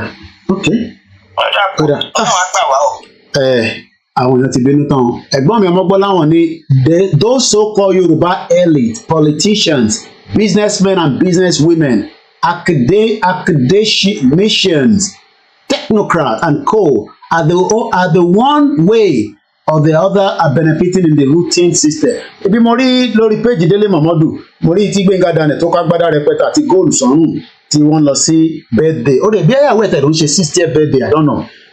Mo kẹ́ ẹ̀ tẹ́ wà lórí Twitter space òdìgbà tá a bá ń ṣe program 4-5 hours okay there's a request coming through jẹ́ ká gbé request yẹn lórí Twitter kan máa ní ṣẹ̀mánà ẹ̀rí wa níbí báyìí ó yẹ bá a gbóhùn sókè okay ó ti drop. Mo kí yonkan mo rí yonkan náà ní bíbá àwọn èèyàn máa wà lórí bíbá náà díẹ̀ mo kí àwọn Igbo náà Biafrans òkè akéde tiwa ó yẹ bá a sáré gbóhùn sókè akéde tiwa lórí live pẹ̀lú wa ẹja gbọ́ látọ̀dọ̀ yín náà. Ẹ káàbọ̀ sà. Wọ́n tẹ́lẹ̀ kàn fẹ́ sọ níbẹ̀ pé àwọn tí Gani Adams bàbá nídìí láti bá wa jáde kán lè ọ̀rọ̀ tó ń lọ torí ọjọ́ iwájú. Ó máa dùn gbogbo ọmọ Yorùbá nínú pátá àwọn àtàwọn nínú mọ́fẹ́ẹ̀tì àtàwọn tí ò ní bìlì fún ẹ̀ náà. Wọ́n jáde síta torí ọjọ́ iwájú kì í ṣe torí ẹ̀. Kan jọ ká wá jáde síta ìyẹn lọ bẹ́ẹ̀. Yẹ́nì gbogbo àwọn tó ń pariwo Nàìjíríà yìí. Tí àsìkò àti sùn tó bá tó dúró máa nà gbogbo ilé ìtàn ṣe wọ́n yìí ṣe lè pa ni. Àwọn olè lọ́wọ́ ẹsẹ̀ olè tọ̀ ni àwọn tó jẹ́ ọmọ ẹgbẹ́ àwọn náà lọ́mọ tó ṣe padà náà. Gbogbo ilé ìtàn ṣe wọ́n sì ti rí lásìkò bá tó mo tó máa ṣẹlẹ̀ wá ṣẹlẹ̀ mo tó máa ṣẹlẹ̀ mo máa ṣẹlẹ̀ ìgbà díẹ̀ ló kù fún wọn. ẹ ṣé gan ni bàbá wa ẹ ṣé gan ni sir, thank you so much. òun lẹ ti gbọ́ yẹn pé kí bàbá wa kọ́ jáde ó dà kí bàbá kí tó lè lọ sọ láti tú wá bá wa clear ẹ̀ ok wọ́n ní Gbenga Daniel's wife celebrate 60th birthday àná kó góòdù sọ́nù gbogbo ẹ̀ lọ́kọ́ sọ́nù. We're gonna wind down the program. It's not about the long program, it's about the richness and the content of the program. I think there's still one more request coming. Okay, let's take this as well. Let's approve that. And we also have our brothers from the Biafra in the house as well. Go ahead, Mimi. Okay, I hope he hasn't picked it up yet. So let's allow that to come through. I cite you, Young Khan, and I appreciate every one of us. It's a Sunday, and we're going into a new week. Danilo Edeni, some people are thinking we are playing on this platform. If they don't hear what Mr. Koiki is saying, don't understand, maybe you can go back to where you are coming from. Okay. Mimi, I can't see anymore. I think you actually dropped the speaker. I don't know what happened there. Anyway, we're original to say yes, it's a matter of time. I don't know what much we can say. We cannot force people to come out, but we can encourage ourselves, including myself, to do what is needful. Don't think that America wants you to go, and don't think that UK wants you to go. Nobody wants you to be free. Okay, let's approve that again. Lenkonsimoki Arewa Akikanju Omoluabi, we appreciate you. Yonkan Global Media, Rogbodiyan Mokin, Uche, Uechi, and then Adeola Adebimpe Mofitele Mariki. So I think somebody have picked the mic there. Come on, let's hear from you because we have just about 10 minutes to wind down this program so that we can all go and relax. And I can also go and watch some other things and monitor what is happening. Go ahead, Mimi, you now have the mic. Go ahead. Good evening, everyone. You're welcome, sir. Good evening, sir. Nation and everyone. You're welcome. In this platform. First, I want to start from the angle of Gani Adams. Okay, go ahead, sir.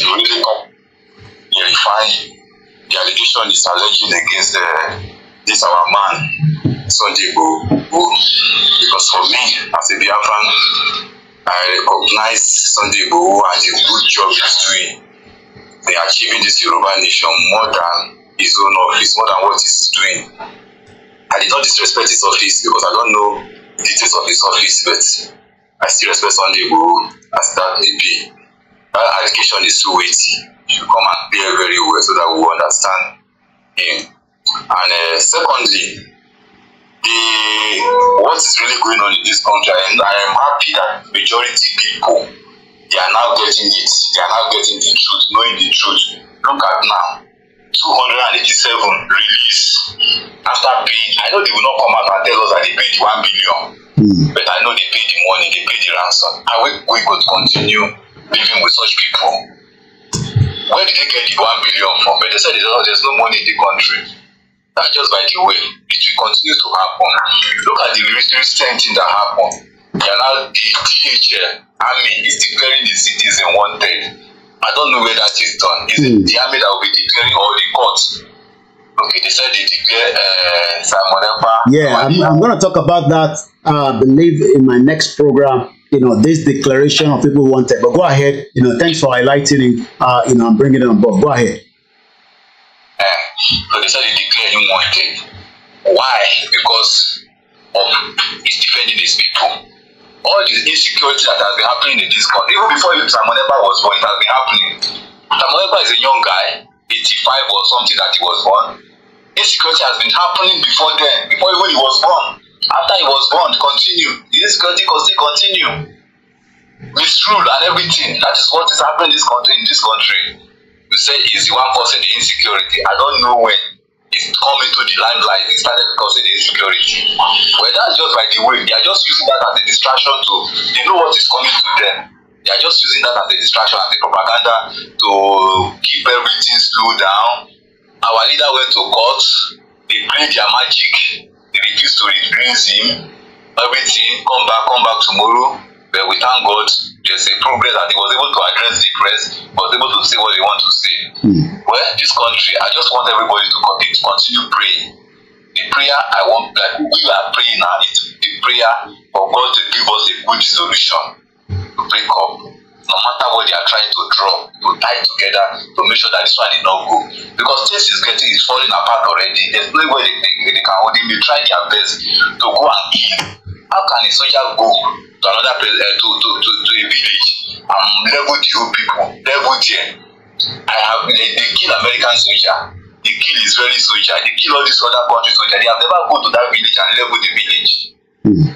The one that paid me most, that affected me most is Yodi, which Obasanjo was asked soldier to go and level that community. But I have not recovered that till now. The Yodi killing. Now another one again in Delta State. My friend were affected, their village, some of them are still in the bush today. They are afraid to come back because soldiers have occupied the whole places. Presently now, in Okoma, we can't go there. My people are there. They are not there, they are still in the bush. And we said we have soldiers that is defending the country. We said we have a government in this country. So if I may ask you, I just want to test, I know we're very limited with time now.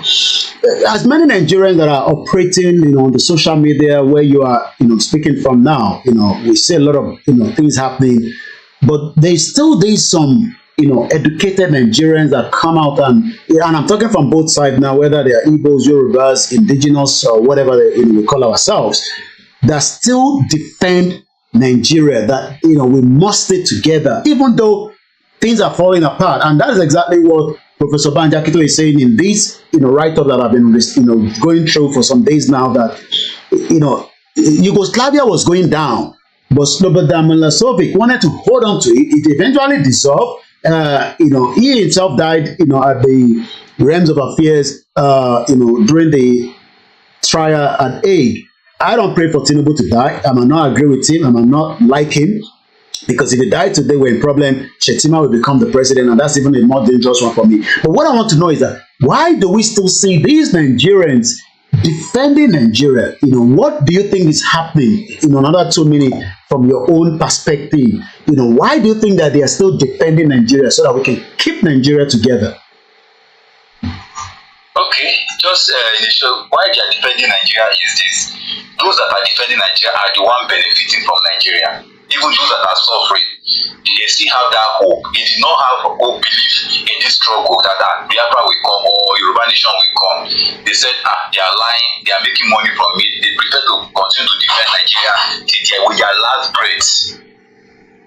But those of us that believe that this thing will end one day, will still continue to believe that this thing, our own nation will come one day. Those that are defending them are the one benefiting most. Maybe they have uncle, they have people in power benefiting from their resources. Like in our land now, majority of them are benefiting from our resources. And all those, they will not want Nigeria to break.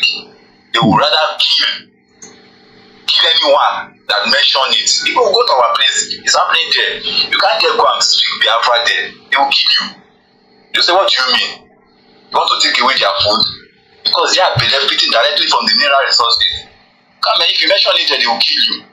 But those that know, they know that this thing cannot continue like this. One family, one section, one people, some people are benefiting directly, while others are poor. We can't plant, we can't do anything in the land. So that is just the reason. All right. Thank you so much, my brother. And it's good to have everyone that has had their own input. Lenkonsi, I appreciate everyone. As the time is not really against me, we will be coming out again some other time to talk about why Nigeria needs to break. Separation is not war. That does not mean that we will not have issues among ourselves where we eventually have our own independent country. But for any one of you that are still thinking that we should save Nigeria, I'm not too sure why you want to save what was not meant for us. And as I leave us this evening, I wish us happy Palm Sunday. I'm looking forward to the Easter, just as I look forward to other, Free John is what they normally do during the Easter time. Yeah, but I'm not sure whether many people will do it in this country that will get to me. But if you're one of those that will do it, I can send my Uber to come and pick it from you. Appreciation goes to every one of us. Enjoy the rest. Stay safe out there. There's so many dubious things happening in Nigeria. Even you're doing business, everybody is ready to rip you up. There's a lot of ritual killings happening in Ogun State. There's a lot of drugs all over the place. There's a lot of guns all over the place. There's a lot of terrorism all over the place. The economy is falling apart. The government continue to deceive themselves, but we will continue to be here. Lai Mohammed said we almost destroyed his wedding. Well, Lai Mohammed, you are one of the biggest liars during the Buhari's regime, because evidence pointed that each time the military wanted to attack the terrorists, you are the one calling them to pull them back. And not all the military guys are not innocent, but the military has been so much infiltrated. 2 hours, 29 minutes. I think that is more than enough. My name is OLAYOMI Koiki. If you're new to the platform, subscribe, share it. Do whatever needs to be done to get this message. Download it at the free peak of your internet that is free for those of you in Nigeria. And for those of us that have internet, slice it, distribute it. Remember to follow me on social media. A lot of things I'm not posting on Facebook anymore because Facebook has been compromised. Elon Musk is still okay. We can post certain things, and sometimes they ask you to remove it, and they still allow us to stay on the platform. We are not monetized on the YouTube, on KOIKIMEDIA. We have a small monetized on the other YouTube, but nothing massive. So that means if you contribute to this platform, it goes a long way. And on that note, happy Sunday to my wives, my children, my mom, and all the family of Yoruba Nation. We stand with the truth. Simon Ekpa, I send the greetings from you from here, and we will continue to also make sure that we are in touch with all other, the Scottish, the Welsh. I'm hoping that one day we can start having them to come and talk on our platform, but we haven't got hold of them yet. If you have access to those 2 countries that wants to pull out of UK, let me know. I'm doing my best from the media to reach out to them, but nobody's coming up yet. But I hope that one day we can start have conversation with the Welsh people where they want to go, and the Scottish people. Maybe that will change your perspective. For those of you that still want to go to Scotland, when Scotland wants to break away from UK. Bye for now. KOIKIMEDIA, bringing the work closer to your doorsteps.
Onitolo, ẹ má bínú pé I didn't pronounce the name very well.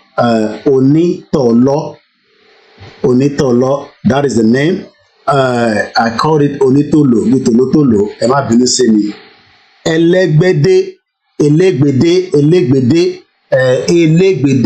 Yoruba mi ń da díẹ̀ bọ́gà tá à ń jẹ náà ni. So if I didn't mention all your names sometime properly, ẹ má fi ṣèbínú sí mi, kò ń ṣe deliberate. So mo kí gbogbo yín o. Yoruba Nation, no going back. And you better know. Bye for now.